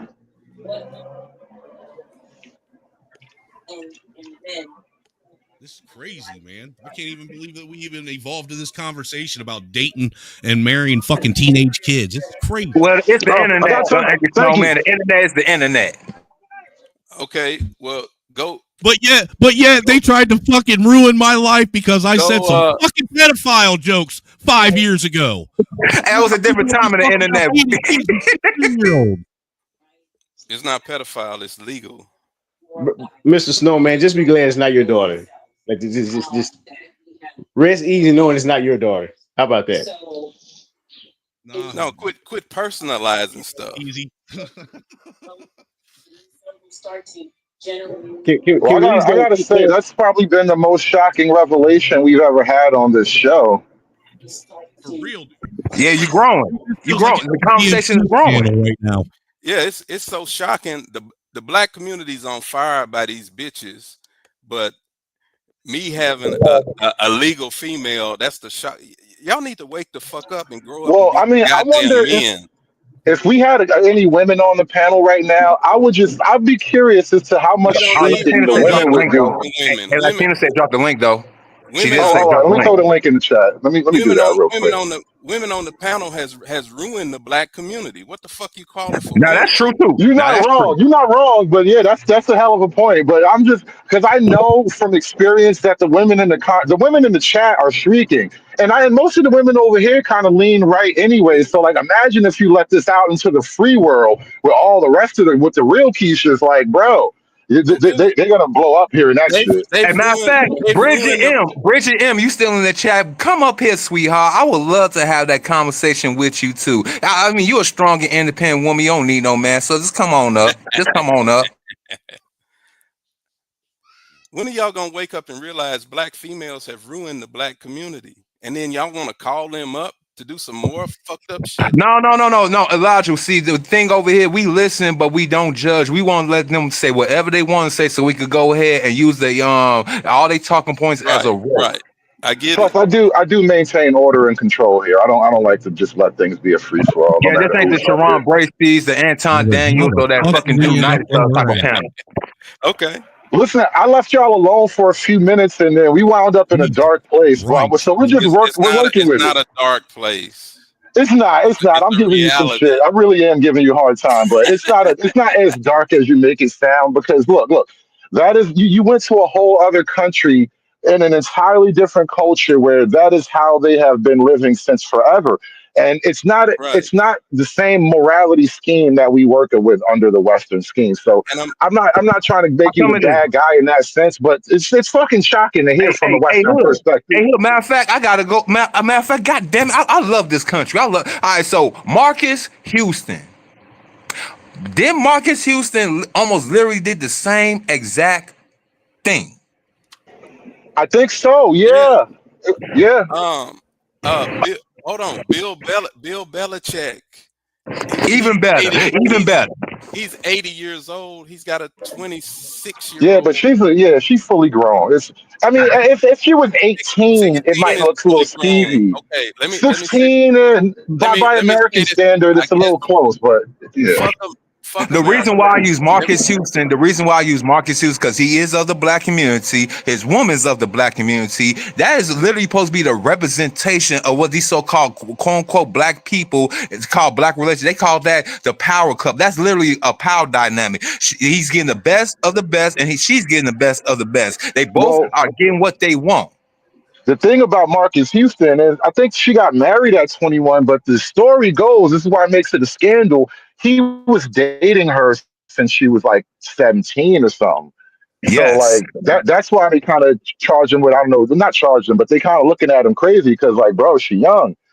And I mean, yeah, it's an uncomfortable conversation though. Like, we draw the line for a reason, but it's an arbitrary line though, technically. All right, but this the thing is though, Hood. Every woman since time immemorial always said they want a successful man, despite the fact they're getting divorced. Are you serious? They're getting divorced? Get the fuck out of here. That's true. They are getting divorced, but anyway, I use it as a context. Look, this is America. They got the right to divorce anyway. Look, the thing is though, every woman wants a successful man. It takes time to be successful. So what does that successful man get, especially in this modern day and age? You want a man to go ahead, especially black men and millennial men. Let me go ahead and paint a better picture. Y'all remember Boys in the Hood? The opening line said a lot of black men do not make it past the age of 21. That was back in 1991. So a lot of your black asses ain't supposed to be here in the fucking first place. Second of all, besides going through the racist white supremacy, the community so-called plantation politics bullshit, you make it past 21. Now you still gotta go ahead and be educated, keep a clean name, and be successful. You gotta do all that till you're 35, 40 years old. And what's your reward? What's your reward after going through all them hurdles, dodging all them hoops and everything? You supposed to go ahead and be a good man and wife up one of these 304s that was already 16, 17 years old, messing with 30-some-year-old dudes. They bragging in your face when they getting picked up in them cutlasses, them so-called charges and everything else in between. They'll go ahead and shame you for even want to think about going back to and trying to get one of them so-called pristine, ran through, impressionable, willing to learn, so-called little girls, even though they could do grown women things in this time motherhood. I'll wait. I'll go ahead and wait. I'll pass the mic now. I don't think nobody wants to touch the mic right now. Hello. What y'all scared? Yes. Latina. Yeah. Well, I'm gonna simp out and ask a woman to save the panel. Hey, Conservative. The reason why I wanted to get on the panel in the first place was because I wanted to say that I think women are inherently evil, and it's in their nature. I think that the woman that taught Frederick Douglass to read was evil, and I think she did an evil thing by, not following the law. She was breaking the That law. was fucking hilarious. And also, like, regarding what this man was saying about 16-year-olds, I'm just gonna not say anything at all because I don't have nothing nice to say. And the chat is doing a good job roasting him already, and that's all I want to say. No, the And I chat, think the Jesse chat, Lee the Peterson chat, is right. the You chat know, can't roast me. The yeah, chat is full of no, the punk ass, bitch ass I love cowards the that chat. can't get up Hey, on here chat, you guys are the and best say it to chat my on earth. face. You Say it guys to are my really cool, face. chat. You guys are the Say best it to chat my ever, face. chat. The chat can go I fuck Yeah, love my the chat. You have my, one my of the best chat is chats pretty ever. savage. Yeah, they're We pretty don't awesome. really have limits. We don't do rules over here. It's hard to have rules in this chat. Whoever So, but doesn't like it, conservative, whoever doesn't like it in the chat, go fuck yourself. Get on here and say it to my face. They're cowards. Didn't you say you're a dating coach? Yes. Okay. you Whoa, guys might want that to is so be amazing. I just careful. yeah, wow, wow, I've never Some heard of a some dating wow. said coach that might catch you like chomo charges. Bye bye. I'm having a hard yeah, time reconciling the dating coach part of everything I just heard. she's a coward. She said something and ran. That's a coward. No, but Latina always does that. She does a drive by every now and then. It's cool. She's Mexican or something. They do that. Here's the thing. Is it coaching I or think grooming?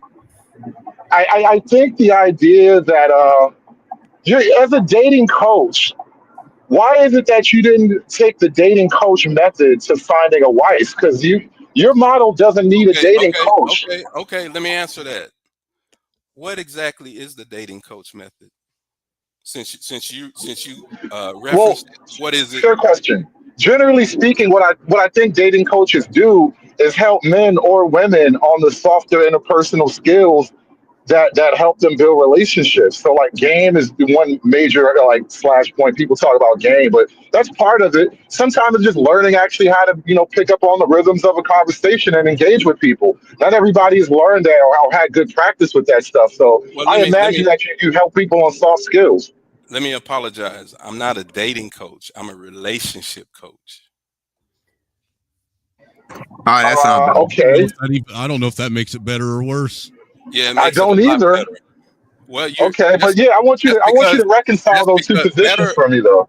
Better or worse are adjectives, and you're using adjectives to describe an already prejudice that's in your head. You have to stop being Americanized and westernized. Sir, I'm American. I'm not. Yeah, I never can't just being stop American. though. You just made my I point. worked. You know how hard it took, how hard I had to work to get this white. You think I'm gonna quit for you and your 16-year-old? No, no. This is how I am.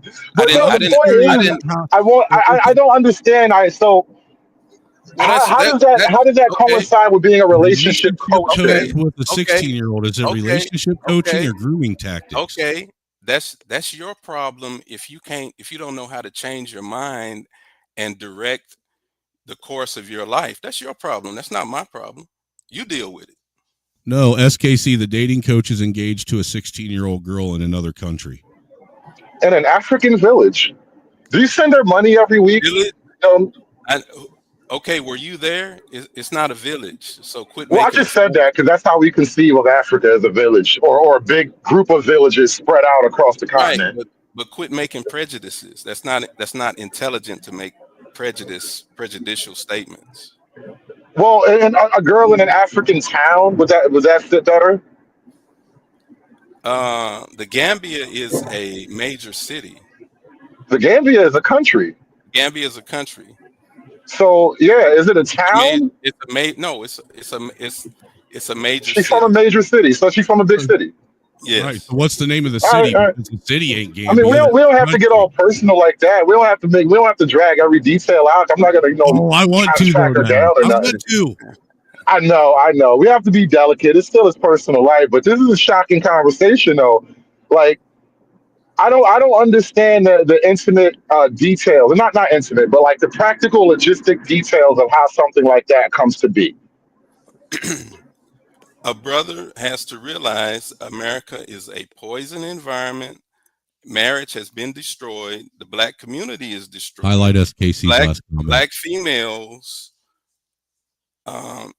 they strong and independent. They don't need no man. It comes from the 1965 Moynihan Report, comes from the 1968 Kerner Commission Report, and it comes from the Willie Lynch letter on white people saying we're going to turn black people inside out and upside down and make them backwards. So black females don't need no man. They're wearing red, orange, yellow, pink, purple hair. They got 5 and 6 kids by 10 or 12 different guys. It's a poison environment. So Revelation 18:5 in the Bible says, come out of her, my people. You cannot change the environment. You have to leave America. So the Bible sent you to Gambia. That's well, you. If you stop being a smart ass and take some notes, you'll be a better person. Well, because you're kind of going away from the simple question. I'm asking like nothing. I'm explaining. I'm asking about like how do you actually set that relationship up? It's not, you know, you're kind of getting spiritual and mystical right now. I'm telling you how to set it up. I'm telling you how to set it up. So they're a religious group over there as well. Are they like a Christian church group or something that you link? You leave a shitty dating environment called America, where black females don't need no man, they strong and independent, and you go to another country. And this you know who else uses the Bible to mess with young kids? Catholic priests. They fuck little boys. She's not a little boy. Look, I don't want to take no Catholic slander. All right, I like Catholicism. It's pretty. And if your dumb ass is dumb enough to think 5'10", 170 pounds is a little girl, then stay a dumbass. Well, I don't know if her actual height and weight are the things that make people uncomfortable. The thing isn't about the physicality. What she physically looks like is one thing, but where she is mentally is a totally another thing. I give zero. Girls are fucking dumb, dude. I give zero fucks about people being uncomfortable. I give zero fucks about. Hey, if you want to be a pedophile. That's on you. Your daddy's a pedophile. Again. I mean, if we're gonna be using definitional terms, it's not pedophilia. Pedophilia is dealing with like prepubescent children. I mean, we gotta start using the words for what they really is, and not just using because of our feelings. But I ain't talking bad about you, Angry Snowman. I'm just using it just for out of context. You know what I'm saying? It's like I forgot what the term is, but yo, a pedophile is like you said, dealing with like small children. Right. You know what? And see, Angry Snowman. Angry Snowman comes from a race of people. His men go over to the Philippines and buy 6-year-old little girls and have sex with them, rape them. Hey, dude, I don't give a fuck what people like me that look like me did because I didn't do it. You are actively doing this shit, dude. I'm not doing it. Your daddy is. My wife is 40 years old, sir. My wife is 40 years old. You white devil. I'm not doing it, white devil. You're the one with a your relationship ain't shit. You're a white devil. And John 8. You want to talk about what someone that looked like me did? Man, we need Khalid Muhammad. Does not did. Does y'all still do it? Y'all are the biggest rapists. Ain't no y'all about it, dude. I don't know who this y'all is. This y'all is you because you're the one that put internet shit. Mr. O is right. Like literally, the actual definitional position that we're in. I'm not going to hit you with the P term. I'm not going to do that to you because definitionally, that's not what it is. It's more of a statutory thing as far as we're concerned in America. Like it would kind of be considered a statutory thing. I don't even know if grooming, as people are using the word, is technically a crime. It's more of a process. But again, by Western standard, you're kind of in hot water here. But that is what it is by Western standards, you know. 16 is legal in 40 of 50 states. I'm not in any hot water. I don't know if that applies to adults though. Like I'm seriously questioning: is that a like Romeo Juliet deal or not? Elvis Presley and Priscilla Presley hood. Do I really got to bring them up? Do I really got to bring them up? So I really gotta bring that up. Damn, that did happen. Yo, Hollywood niggas be doing all kind of shit, bro. Hollywood is the worst. Hold on, Jerry Lee Lewis and his damn 13-year-old cousin. Thank you. Just because they did it doesn't make it right. I didn't do it. Don't sling it my way. Are we gonna have a real moral? See, because look, I'm a more pragmatist. You know what I'm saying? We want to conflict laws with morals, morals with laws. Look, just because it doesn't feel right doesn't mean it ain't right. Because again, we all serve God, right? If God tell one of us to go ahead and take care of our group of people right now and we'll honor Him and you'll get redeemed, are you gonna take them people out, or are you gonna sit there like, no, it's not right? Why should I go over there and take them people out? What they do? So cut the bullshit. Are we really fucking going down this road, dude? Seriously? Are we really going to fucking sit here and just, dude, no, it's not happening. Do what? No, absolutely not. Yeah, she's got to stay in Africa for like 3 years, bro. According to whom? Exactly. As a matter of fact, all right, so can we use R. Kelly now? I mean, R. Kelly did marry Aaliyah when she was 14. Ironically, women still sending R. Kelly love notes. They want to go ahead and you know what? While R. you Kelly. want to sit up here and talk about what all these other motherfuckers did that they shouldn't have done, are you going to go out? Are you going to stand on it, Mr. O? You going to go out and go get you a fucking 14-year-old? No, I'm not going to do it. No, I'm not going to do it. Then why the fuck you want to sit up here and fucking try and find a way to justify that shit? I just understand, though, sir. I mean, we are not. No. Nothing about finding a fucking young girl that's still in high school attractive. Yeah, I've been trying, and I can't understand either. I've been struggling with understanding. But ironically, the female school teachers found the young boys in the same schools attractive, and they getting pregnant. Ain't fucking cool either, dude. Yeah, but you know why do you understand that whole power dynamic concept? That is her exercising a weird power fantasy as a teacher. This is the only time in life you will ever be physically more powerful than the man you're fucking. That's why they do. That's why they like that type of shit.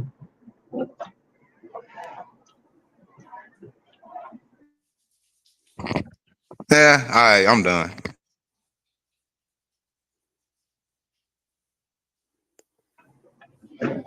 Yeah, we've just stumbled onto the most shocking revelation ever in conservative history. This is a day for the record books right here. Good content. It started the conversation. I guarantee by next week we're gonna have somebody gonna steal this conversation and they gonna try to blow up off this same conversation. Oh, I guarantee you. Yo, listen, the passport bro is gonna be like, why you let this happen? I didn't let nothing. I'm not a passport bro. This is a passport business. Like, this is what you can get with a passport. Bros look bad, Hood. You're making it look bad. You're not selling them properly. And listen, the dark side of passporting. Teenage bride. It's not no dark side. It does feel a bit dark though, because because you've been Americanized and listen. I remember my daughter at 16 years old, and if a 30-year-old man had a kid, so we be going to violence, bro. Everybody's not you. Everybody is not you. No, I get it. That's how they do it over there. But I mean, this is also another reason why us in the West, we rightfully so mocked a lot of these third world countries as backward and primitive. No, it's not. Hey, yo, Hood. So, recent Hood. Remember it. Okay. We just did have a revelation that real Africans don't have a concept of time. Yeah, damn it. I was about to say that. What is 16 years anyway? Oh, fuck. Oh, God, it's so dark. It is so dark. What the hell does 16 years mean anyway? Oh, man, I'm getting depressed all over again. But now, Hood, now think about it. Now, in the modern, in the last couple of years, right now, they have been saying that the frontal lobe does not fully develop until 25. Now, we are having this argument that we are talking about these people that's under 21. Let's be politically correct. Under 18. We're talking about 18 being the so-called adult identifier, right? So are we going to go forward that we're going to start treating people that's 19, 20, 21, 22, 23, 24, all the way up to 25 as perpetual children? Are we gonna start doing that? In a It sense, raises a don't we difficult already? Don't we proposition. I already mean, in society? with women, we do kind of we don't treat them as children, but we put guardrails up for their behavior because we understand that they will do things that need to be protected or But cleaned does that up. hinder that growth? Does that have you seen the boomers? The greatest generation basically ended all they so-called stumbles and all that good stuff because they wanted to spoil them and they want to go the same hardship that they went through. And what we got now? Then we got overgrown, gray-haired teenagers running the country. I'm just saying, with so-called obstacles comes growth. With no obstacles, you become stagnant. You become arrested development. So ergo, you mean tell me that the same 18-year-old and that 25-year-old are on the same wavelength as a 16-year-old? Real quick, SKC has a question. He said, so if Americanization is so bad, why didn't you, Elijah, stay in Africa and live the way they live? Biblically, Jacob worked 14 years for Rachel. Okay. Great question. Because my people spent 500 years building this pile of shit, so I have the right to be here. I have ownership here, and any damn place else I want to go. I got. At least you didn't. At least you said 500 years and not 400. Listen, after 400 years of slavery, he has earned the right to an African 16-year-old. Exactly. Good. You Yeah, trying to listen, I said that shit unironically because that's how it is, right? that's the reality. It's a crazy thought. It's a crazy thought, bro. But I mean, niggas think crazy things. You goddamn right. It's not crazy. It's natural. You've just been Americanized. Americans been fucked up in the head. Everything's backwards. Just go read Willie Lynch. And white folks ruled the world from Willie Lynch. Stop laughing like a bitch. The white folks ruled the world from Willie Lynch. The great Negro Empire. Where's David at? He said, make black people backwards. Reverse their nature is his words. Make them backwards.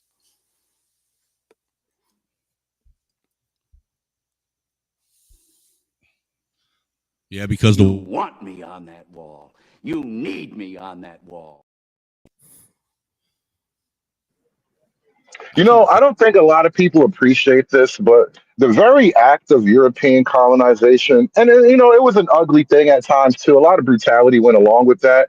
But at the same time, it was brutality against people who they themselves know nothing but brutality, apparently. So I get maybe it's a wash because, like, if we end all the child sacrifices and teenage and child marriages, is that a bad thing? Is that racism if I make you stop marrying your teenage daughters off? Is what a bad thing? Was it a bad thing if when they made I'm being facetious, but let me be a little bit more historically accurate. When the Europeans went down off the coast of Africa and made them stop selling slaves, was that bad for them to force them into going against their own culture? That never happened. It almost certainly did happen. No, they didn't stop. They never stopped the slave trade. Well, they stopped the wholesale Atlantic slave trade, but I mean, black on black slavery never really stopped totally. They never stopped the slave trade. So I guess the question I'm asking is it a bad thing if the white man has to go into Africa and make them stop doing these things that they always have done to each other? Yes, because white arrogance is not needed in the continent. So it's okay for blacks the continent of the African continent. It's all right for blacks to African continent. The African continent. Well, whites can't stop them. The African continent is fucked up today because of white colonialism. Africa is a pie that is cut up and being eaten by European nations. Who's that laughing like a bitch? They sound like a bitch. That's the Andrew Wilson laugh. A lot of white guys are working on their Andrew Wilson laugh.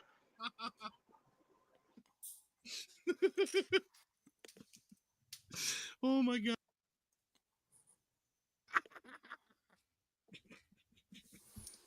Can somebody mute that bitch? That bitch I'm lady? not. I think it's a hard time for us to logically work out. Like, all right, because 400 years of slavery, I should go to Africa and get me a teenager. Work it out with the elders. Where'd you get Observe that? all the Where'd you get tribal that rituals and from? whatnot. Where did you get Well, that because you statement? kind of I made never that said joke. that. I never You said you that. you kind of I made that never joke. said that. I never said that. I I'm swear to not. God, people act like this show is not being recorded. I don't act like nothing. I never said that. Those are your words. Okay. That's from your prejudice. Okay. Listen, we're all gonna have fun on the playback. I'm gonna have the most fun. Those are not my words, and nor was it my implication or insinuation or innuendo. Alrighty. The internet is trash. Why you coming at me, Latina? I ain't even say nothing. I ain't talking about going to Africa. Why you gotta put my It name in says the Mr. Go, not Mr. O, you illiterate fuck. What's the name? It said Mr. How many?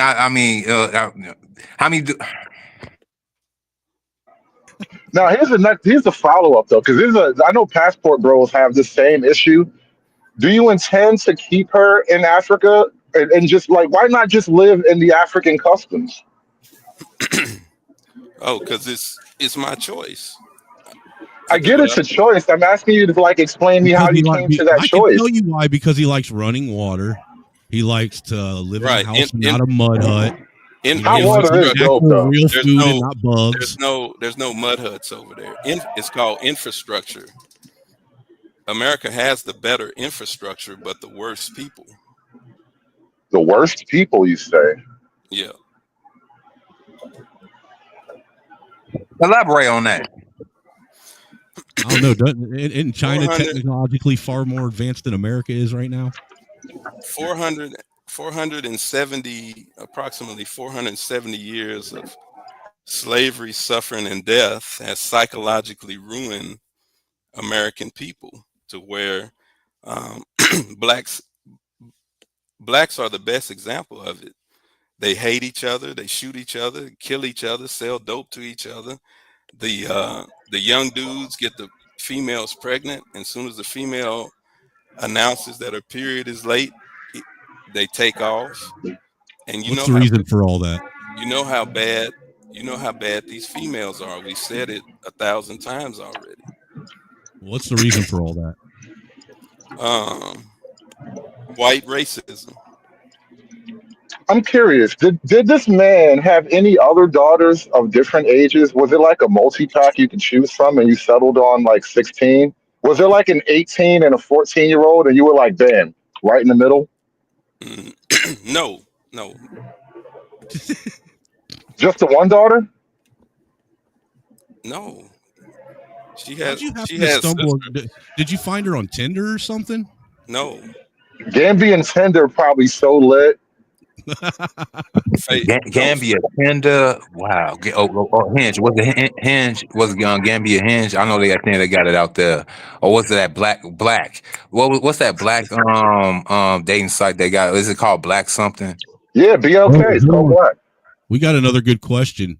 SKC says, why would you want to bring an African teenage queen to an Americanized environment? What happens Exactly. if she prefers the culture of Africa and wants her kids raised in that culture? What happens? What?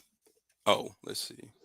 Well, right. If you marry this girl and she has, let's say you bring this girl to America when she's 18, because I don't want you to have to go through that.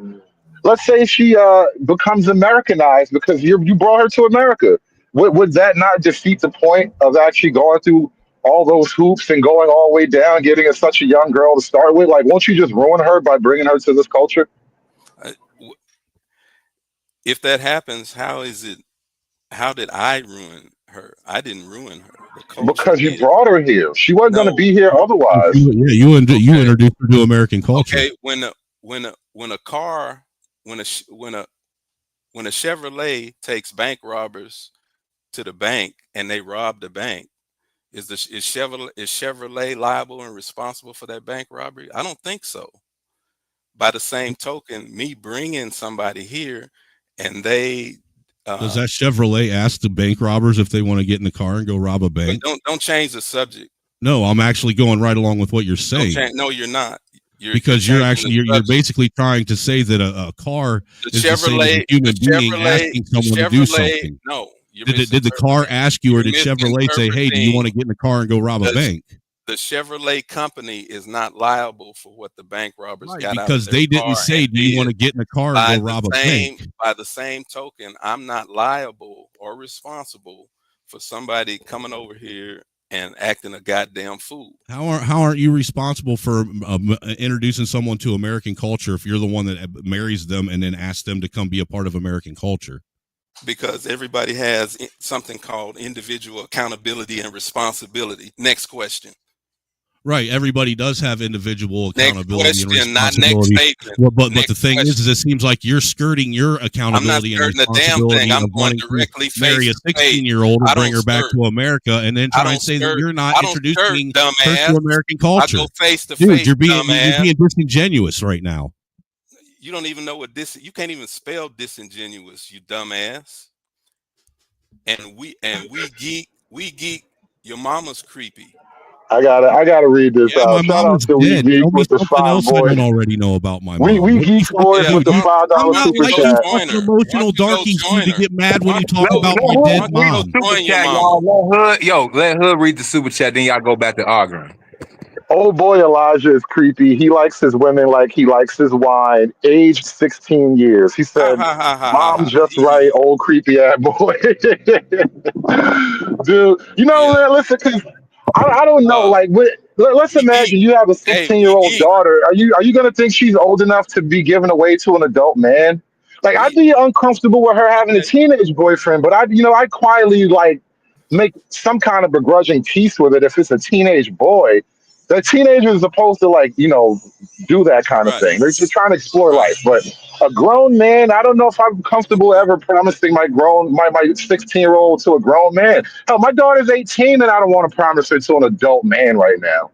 Right, because 16-year-olds, they're going to in 5 years, they'll go back to being 5 again. You guys are so lost on reality, and We Geek, your mama's pussy is creepy. Oh, you said they go back to being 5 again. What? Wow. What was that? No, yeah, you have to speak directly and clearly when you say crazy shit. I did. No, y'all are saying the crazy shit. They go back to being 5 how? Y'all act like a 16-year-old girl is. This really does sound like the African time thing, where she said time moves backwards through the African. Y'all act like they're not gonna grow up and be adults. Y'all need to get a grip on reality.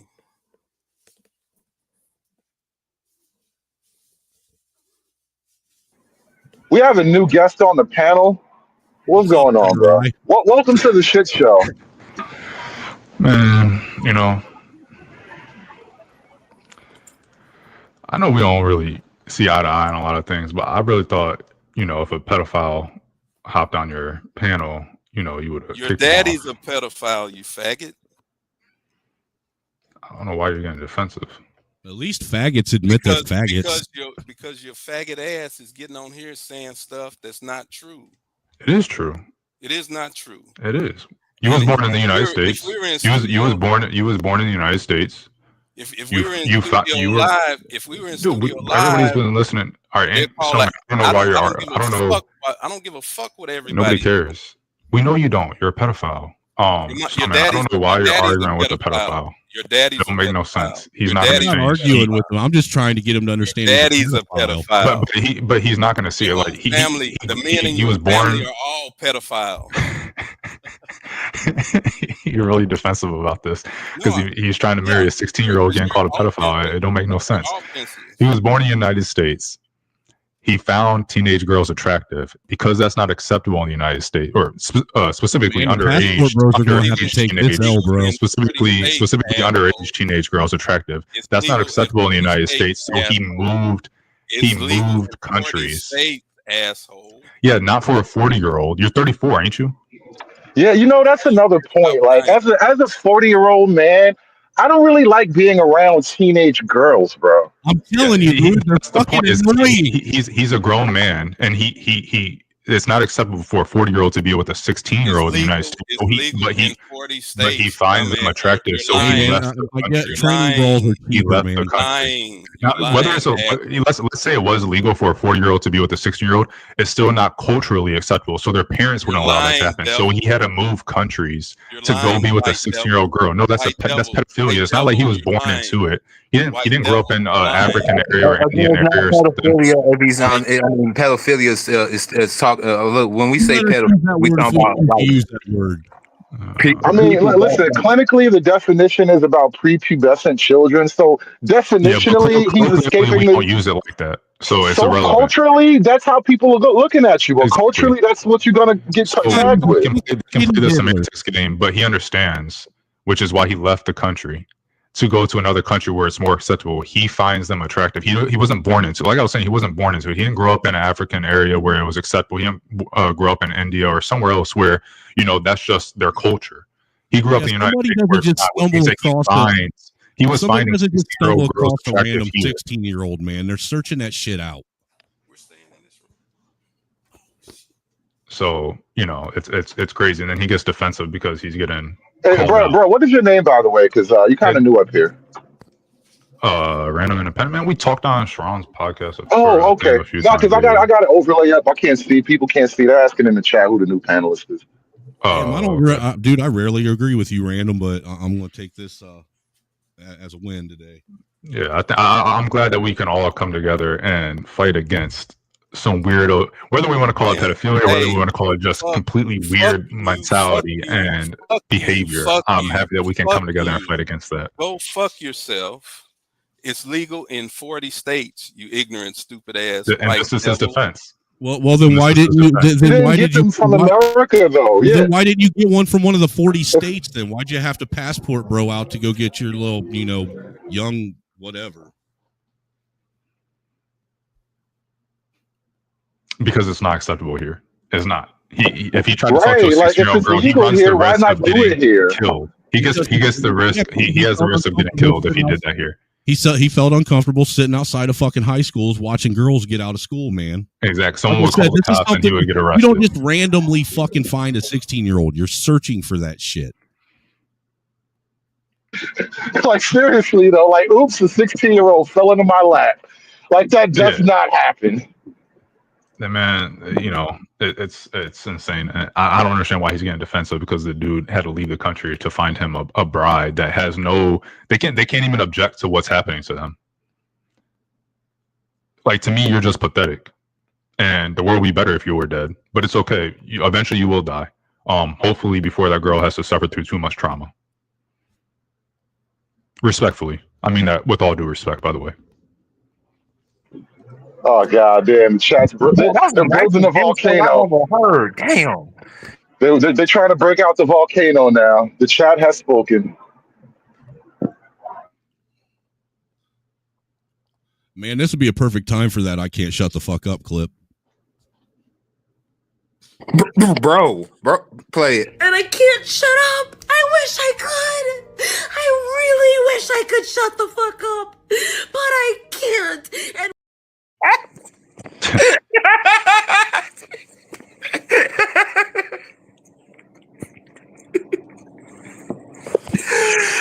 Oh shit! Hey man, one more time.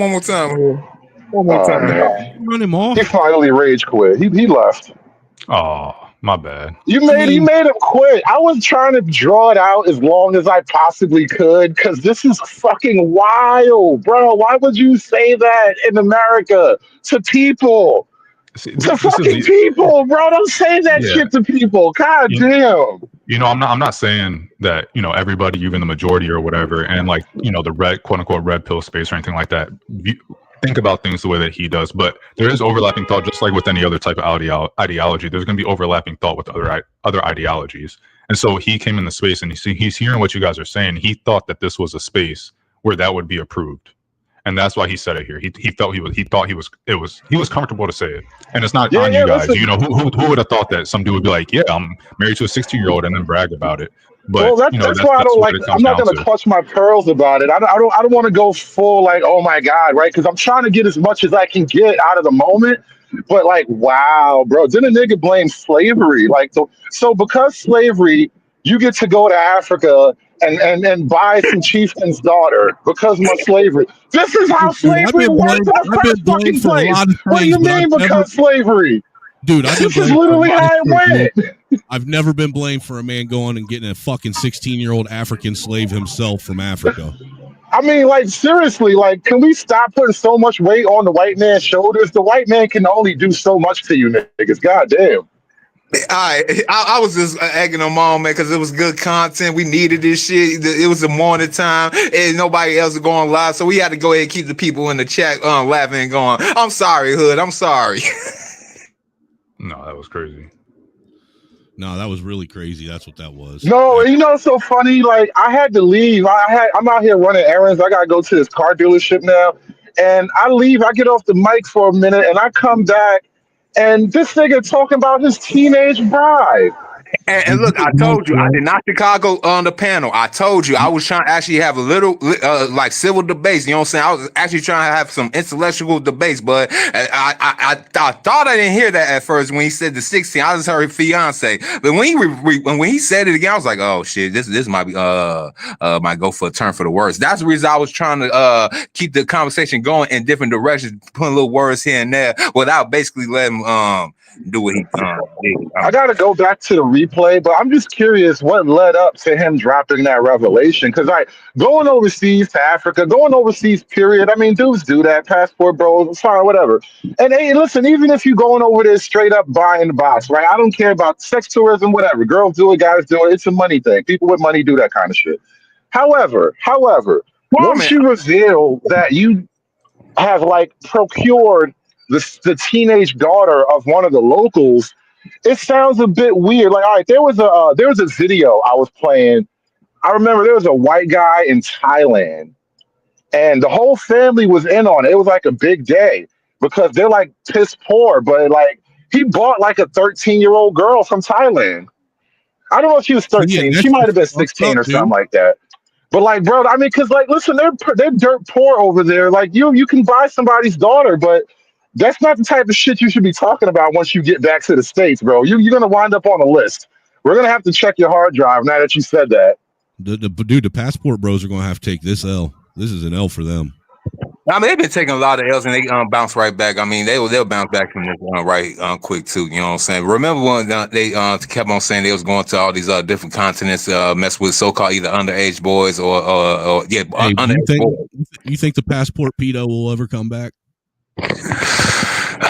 Again, I mean, they on TikTok right now, still being mad at Passport Bros, and it's been what 3 years. Yeah, even Kevin Samuels was talking about Passport Bros. He been gone for almost 2.5, 3 years, bro. Passport pedo, come back. No. Well, at the very least, we have an entertaining show.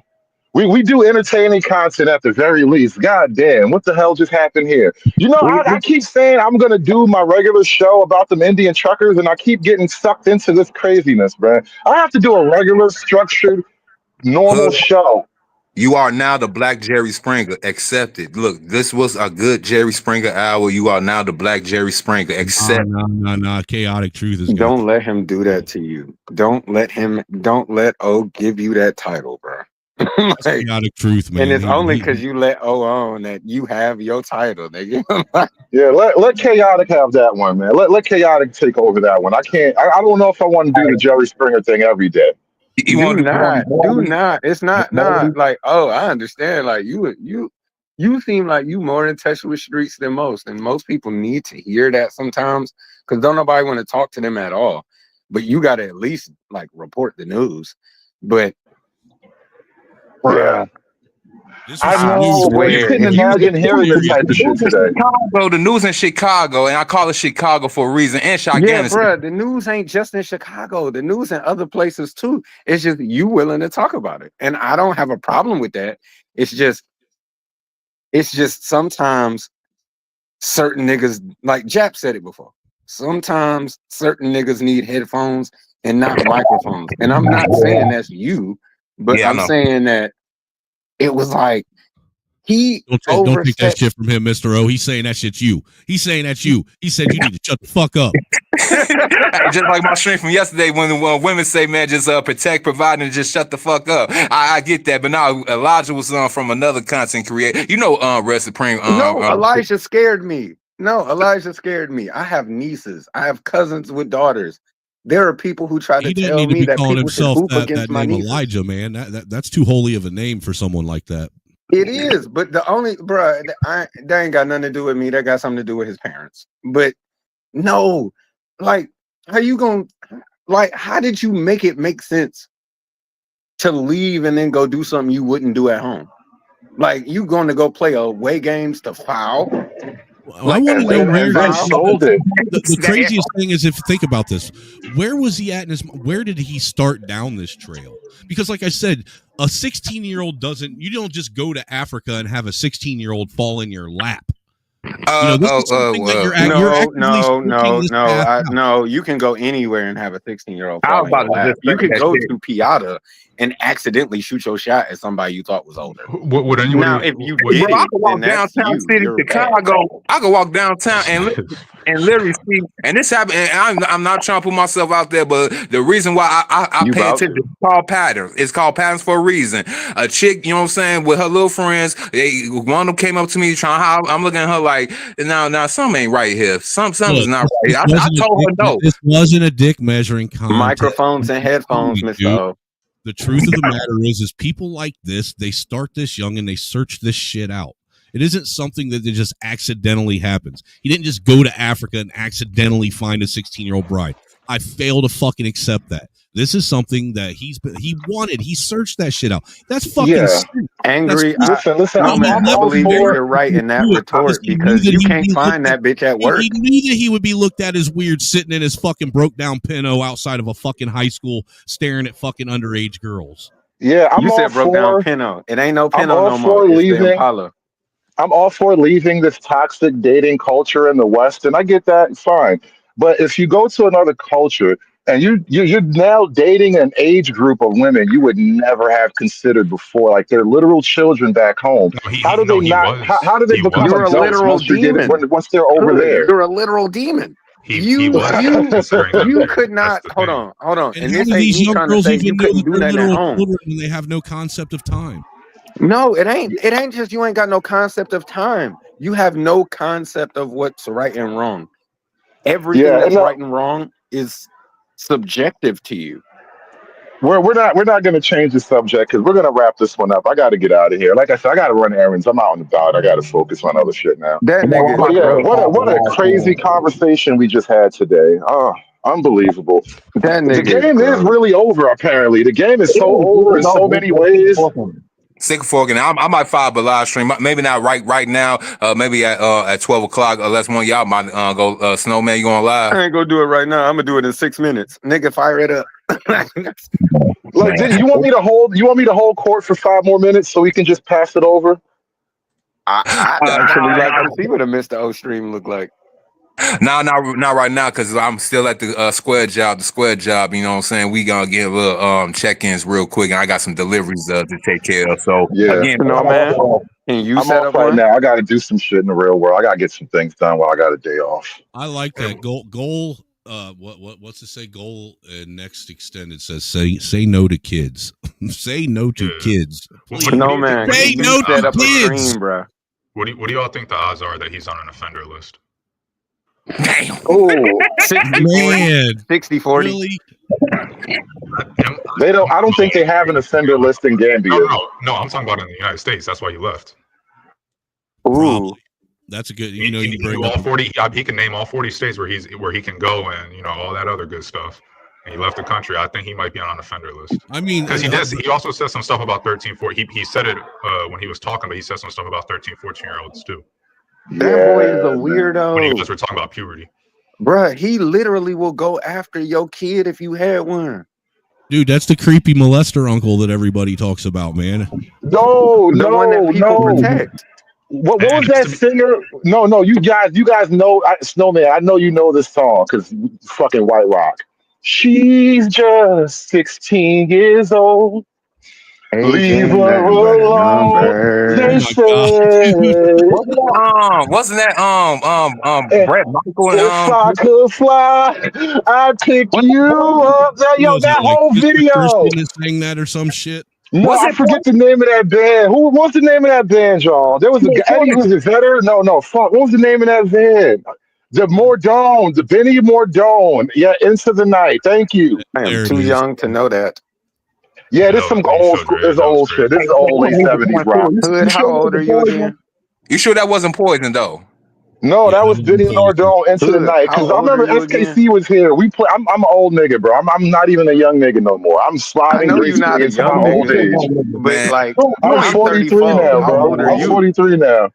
Oh, okay. Okay, so you big cousin. Yeah, Yeah, and Hood at That 43. video is creepy as hell. At 43, do you feel comfortable looking at girls the same age as your daughter like a sexual object? No, listen, I'm at college looking at they're fucking kids, bro. They're children still. I'm dropping my daughter off at her college and like they're children, like she's a big child, you know? And you're sitting there wondering, did these parents teach these kids how to put clothes on? Jesus Christ. No, they didn't teach them how to shower properly. Oh, bro, you know what? You know what? Millennial parents, I might have to go and start that damn because you know what? They really don't know how to wipe their behinds, bro. You really got. Oh, how old are you? Oh, here we go with this shit again. No. Oh, how old are you? Are you a millennial or not? Yeah, I'm older millennial. I'm 38, about to be 39 in November. So wait. Again, because I didn't ask this before. When does the millennial stage end? It's from 84 to 96. 81. Okay, so 81, my little brother is the last. They said I would be like, I would be Gen Z then. Because no, you be Gen X. You would have been Gen X. I'm sorry, Gen X. Right. Gen X starts from like 96 to like 2012. Something. That's Z. That's Z. Gen Z. Gen X. I mean, I'm sorry, Gen Z. Hold on. Y'all said Gen Z. Hold on, let me. Millennial ends at 96. Yes, so 97 to what? 82. Okay, so Gen X is from like 68, like right after the 65 to 79. Yeah, to 82 to like 80. No, from 82 to like 68 or like 60. No, it's 1965 to 1980, but sometimes they confuse us. So from 1965 to 1979. Sometimes they want to go ahead and say 81 is millennial. Sometimes they say 81 is Gen X. So they've been trying to include 81 as millennial. Yeah, apparently I'm a millennial. Millennials is from like 82 to 96. I'm a younger millennial, so like I didn't grow up like I was all the stuff I had hand-me-downs of Super Nintendo. I still remember using a VCR. I used a VCR as a kid. Like I'm a more of a younger millennial. But here's the thing: the ironic thing is Facebook came out right before I came into high school, so like I'm on the cusp of seeing things before social media and afterwards. So you know, it's like if you can remember 9/11, you're a millennial. Oh yeah, for sure. Unfortunately, because this is the I was 11, 9/11, I think. I was 6. By being a byproduct of being a single mother, I remember the Berlin Wall coming down. Yeah, I was a kid. I remember that shit too. When 9/11, I was going to 4th grade class. But I want to say this though. I had a job. I was already an adult by then. I was a freshman in high school. Honestly, I wish I had grown up with y'all hood. I wish I was like at least 16 to 19 around that time. Man, no, because this is what happened. This is why I get mad at millennials. Millennials, y'all suck for the simple fact that y'all ain't got no originality. Shout out to American Angry Snowman, y'all generation Gen X. Y'all Nigga, you don't know how to stutter. Stop talking about people. Millennials, you know what millennials are like boomers, but just broke. They're delusional but broke. Echo boomers. That's what we was called, echo boomers. Yeah, they're delusion. They have a hippie delusion about them, but they're just broke, so they don't got the money to subsidize their delusion. Yeah, but this is like I understand that a lot of people that are around my age group are losers. But the only thing is like no, but millennials stop saying that. Like y'all be blanking at all of us. Like some of us are awesome. Millennials, some of us. I didn't say all. No, I think the issue, like the social ills that we're all developing between like the whatever generations from like the boomers, the silent generation, Gen X, millennials, like the social issues kept exacerbating from generation to generation. And so now we at this point where we're looking at like the latest generation, the disease or whatever, the millennials, we're looking at the generation like they did something wrong, but like slowly we've been kind of removing the floor from underneath these guys for years now. That's kind of the point I was making with Be Brave earlier. And guess what's gonna happen? The Gen Alpha, they are the new boomers. We are the greatest generation.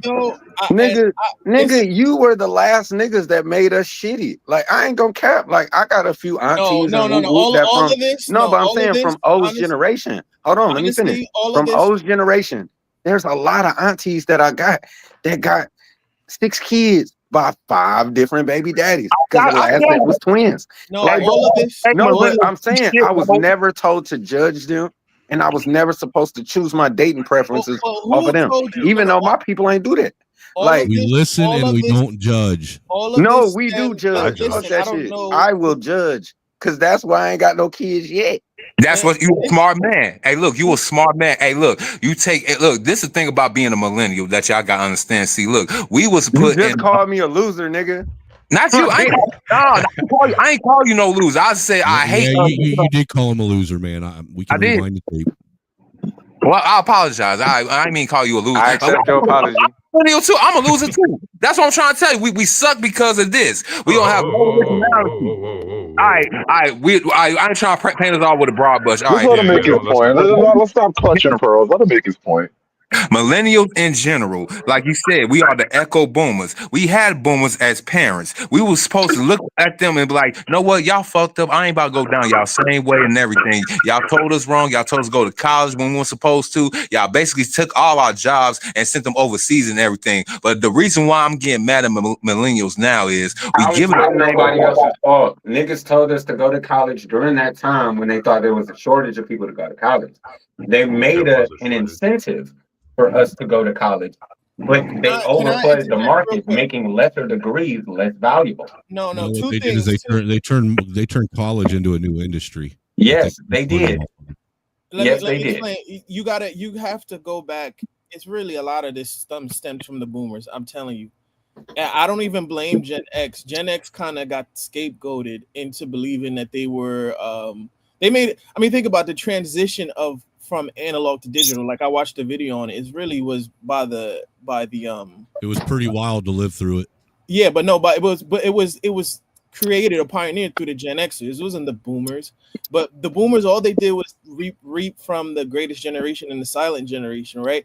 But here's the thing, the millennials, like I said, they're delusional, but they were technically lied to. They were just go to school and everything will work out in of itself, right?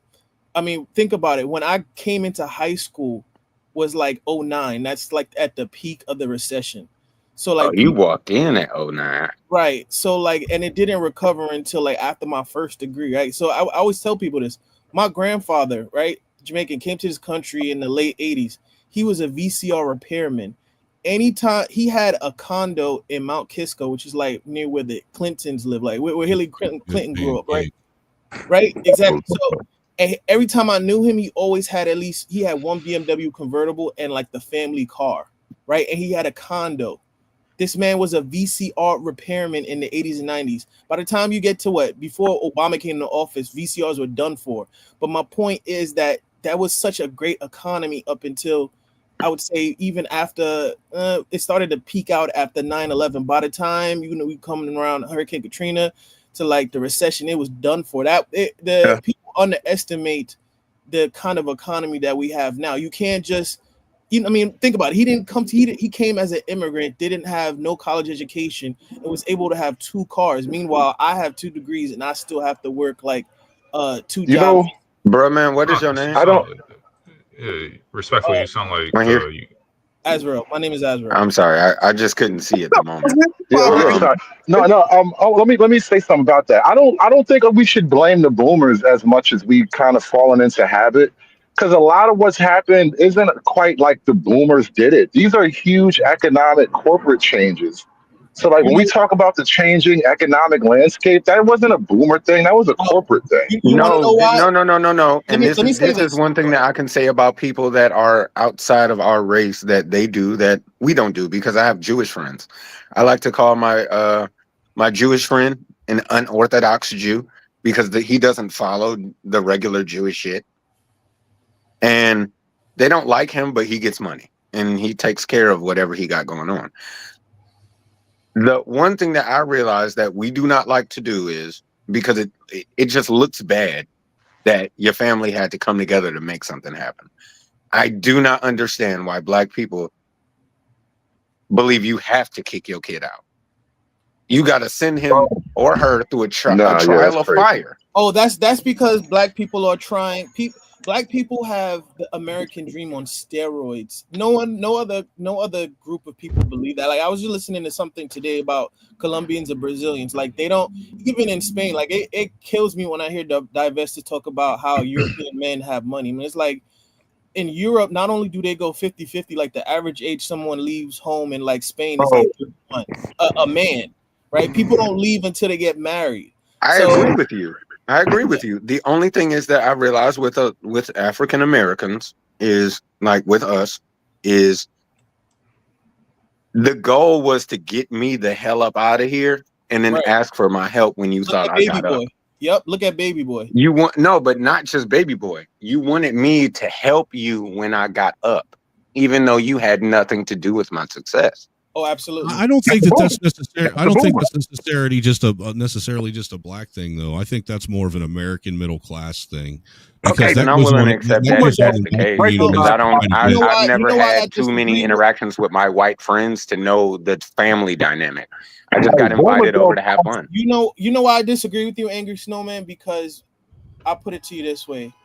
If we're the poorest group of people in America, you have no you have no right to be telling your kids to be like, oh, bounce, right? Because at the end of the day, it's gonna come back and bite you, because those same kids you're gonna need to take care of you in your old age. That is definitely true. And right now I'm having to help my mom out. Exactly. And I realized that my people actually lied to me about the help that she needed. Like they were claiming as if they were helping her and did not. So now I'm walking into new bills I never had. And it's just a cycle. Go ahead, but I'm sorry. It's a cycle. You can say this about, if we, in terms of, IQ or whatnot, like, yeah, white people might not be the smartest, but they damn sure try to get their kids into the best schools, even though they know their kids might not be the best A student. They fight tooth and nail to get their kids in. How many Black people try to? Most of us try to keep our kids not just necessarily in a good school. They have no. There's a lot of Black people who have just no a good environment. You know what I'm saying? I feel like you're really it's gender bias though. It's gender bias. I think it's more, like I think Snowman was saying, middle class versus upper class versus lower class. Lower class white people are not doing the thing that you're talking about right now. But check this out. Have you guys middle class, Black, white, anything else are always going to try to get their kids. But here's the caveat. Here's the caveat. That's how they got successful normally. Here's the caveat. Have you guys read the article about how even after a Black family moves up in class mobility, there's more upwardly mobile Black people, that the kids that by the second generation, the kid that grew up in the middle class, he reverts back into being into poverty. No, but where can we find that? I'll look it up for you. But then again, that's not a Black specific thing. If you look but if you look at studies on millionaires or people with generational wealth, by the second or third generation, the wealth is gone. So it's not. Again, it's not. Yes, you can look up studies on that too. I believe that you're completely right on what your stance is, but do you not fix yourself because your neighbor does not fix themselves? Are you asking me? Yes, I just can't see your name. I just see the symbol. No, I'm not saying I was asking, like, should you not fix yourself because your neighbor doesn't cut their lawn? No, I don't. Did I say something like that? I'm not. No, you didn't say nothing like that. I was just asking if that's what you were saying. Oh no, I was just saying that it's not. I think I'm getting what you're saying. Yeah, the Black community can do better, but I'm just saying it's not like this thing where the Black community is just failures or not doing something that other communities are doing. A lot of times it's really just to me, it's really, I don't want to say class, but a income level thing. No, more so I than anything disagree. else. I believe it's a cultural. It's something culturally wrong. Like we don't even like. I think about it, and even with middle class Black people, right? I'm like, damn. Like even if you're working class, the amount of money that they put into, like, I hate to say it, but into nigga trinkets and bullshit. It's like I just like I'm doing my master's now, right? But when I had my bachelor's, I spent my money on tutoring. Like half of my paycheck was going to tutoring to make sure that I get the grade. Like if it was like 15 people in the class and we were taking an advanced class and like maybe 5 of the people passed, I was one of the 2 out of the 5 that had like an A, right? And all I did was spend my money on tutoring. And I'm thinking to myself, tutoring is relatively cheap. You don't have to spend a bunch of, like, you can hire this, put it this way, there's no reason why that you have Black boys can't read on grade level when you can just hire an Asian or a white kid to teach it. Even if you there is a reason. Hold on, but there is a reason. Hold on, let me say this. There is a reason. Like at one point in time, like I was normally a 3.8 student, and that was due to certain levels of my laziness. I could have been 4.0 at a lot of times. I just got bored. Maybe you got burnt out. Maybe you was burnt out. Maybe you never know. No, but hold on, let me finish. I'm saying like maybe I just got bored. But the only thing was, I realized within school, there's a lot of fucked up bitches that teach, and no one acts like they exist. At one point in time, I had a teacher who lied on me and said I tried to hit her, and that was 7th grade. She came to me in 10th grade after I went to my high school, and then came back to tell me I was going through a divorce and yada skip, and I hated men, and I treated you this way. I'm sorry. And I sat there, I was like, you never treated the extra kids who got like problems at home or problems all types of ways. You never treated them that way. You treated me that way because you saw that I had direction. My favorite we don't address that ever. My favorite teachers were men. Mine too. One of them was white and the other one was Black. And the one that was Black, he just yell at us. My favorite teachers were my father's teachers back in the day when they were in middle school. And then when they found out that I was my father's son, they were like, I knew I needed to give you extra attention to make sure I passed you, and also paid attention to your work, because you never did anything outside of what was asked of you.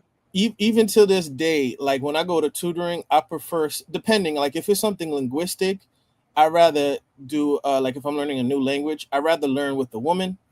But if it's something technical or theoretical, like any type of tech stuff, I rather learn it from a dude. It's something about learning from another man that makes you keen in and focus, because like, okay, to a degree, but the only thing is you don't know what his intentions are based off of why he's teaching you. No, I'm talking about people I hired to tutor me. That's what I'm saying. People that I prefer, like when I'm on this app I use and website called Wisant. Like if I want to learn how to code a particular programming language, or if I want to learn a particular software from Microsoft, I'll go for like a Gen X. Oh, that's a stereotypical, but I'll go for somebody that looks like a Gen X older white dude, because I know he knows his stuff. He's not gonna cut corners, right? But if I want to, I gotta talk to you, Mo Young, bro. Yeah, but no, if I want to look for like somebody to teach me a language, I'll usually go to a woman. It just, I don't know. It's a preference thing. I guess it's a preference thing, but your preferences can lead you astray. I mean, it's working for me now. No, I mean, I didn't say it didn't work for you. I mean, I'm just saying other people. Like, it worked out for you, but it can lead you astray, depending on what environment you're in. Guys, I stretched this out as far as I can stretch it out for the day. I'm going to have to put this one in the bag. I'm going to keep this show up because I want people to be able to go back and see where it all went wrong.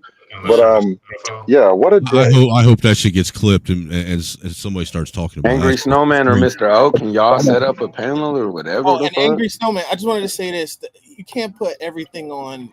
That dude is a weirdo. You can't put that on the Passport Bros, man. Like, Hold on. What is the prerequisite? Hey, man, if I gotta take L's, you gotta take L's too, man. Hold on. What is the prerequisite to become a passport, bro? That's what I always ask people. Because I'm That's it. Just buy a passport.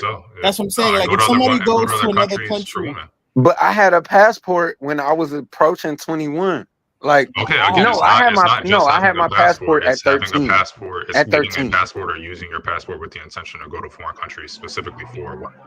That's what makes you a passport, bro. Yeah, it's passport dating.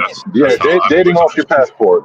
Yeah, I went over there. I went over there to get some tattoos to signify where I went, and then I took a couple rocks off the Great Wall of China. Like, I'm almost positive this guy used his passport to go overseas and find him a sophomore in Africa. No, absolutely. That is wild. That is wild. No, she probably ain't even a Yeah, sophomore. man, we're gonna keep this one up for the. We gotta save this for posterity. We're gonna use this as a lesson for other people. Mr. Yeah, I gotta run now. I gotta run. I got business waiting on me. You start up another panel, man. I'll come through a little bit later, but I really got to focus on something else right now. Please and thank you. I will. I'll probably later. Hey, I will pull this up. was a good Oh, show, bro. God. It was a good show. I'll support your channel, nigga. It's a hell of a day, man. It's a hell of a day. Y'all take it easy though. We gotta go, man. Y'all be good. Be safe. None of these niggas have motion except for me. There has to be one real nigga left in America, in this damn country.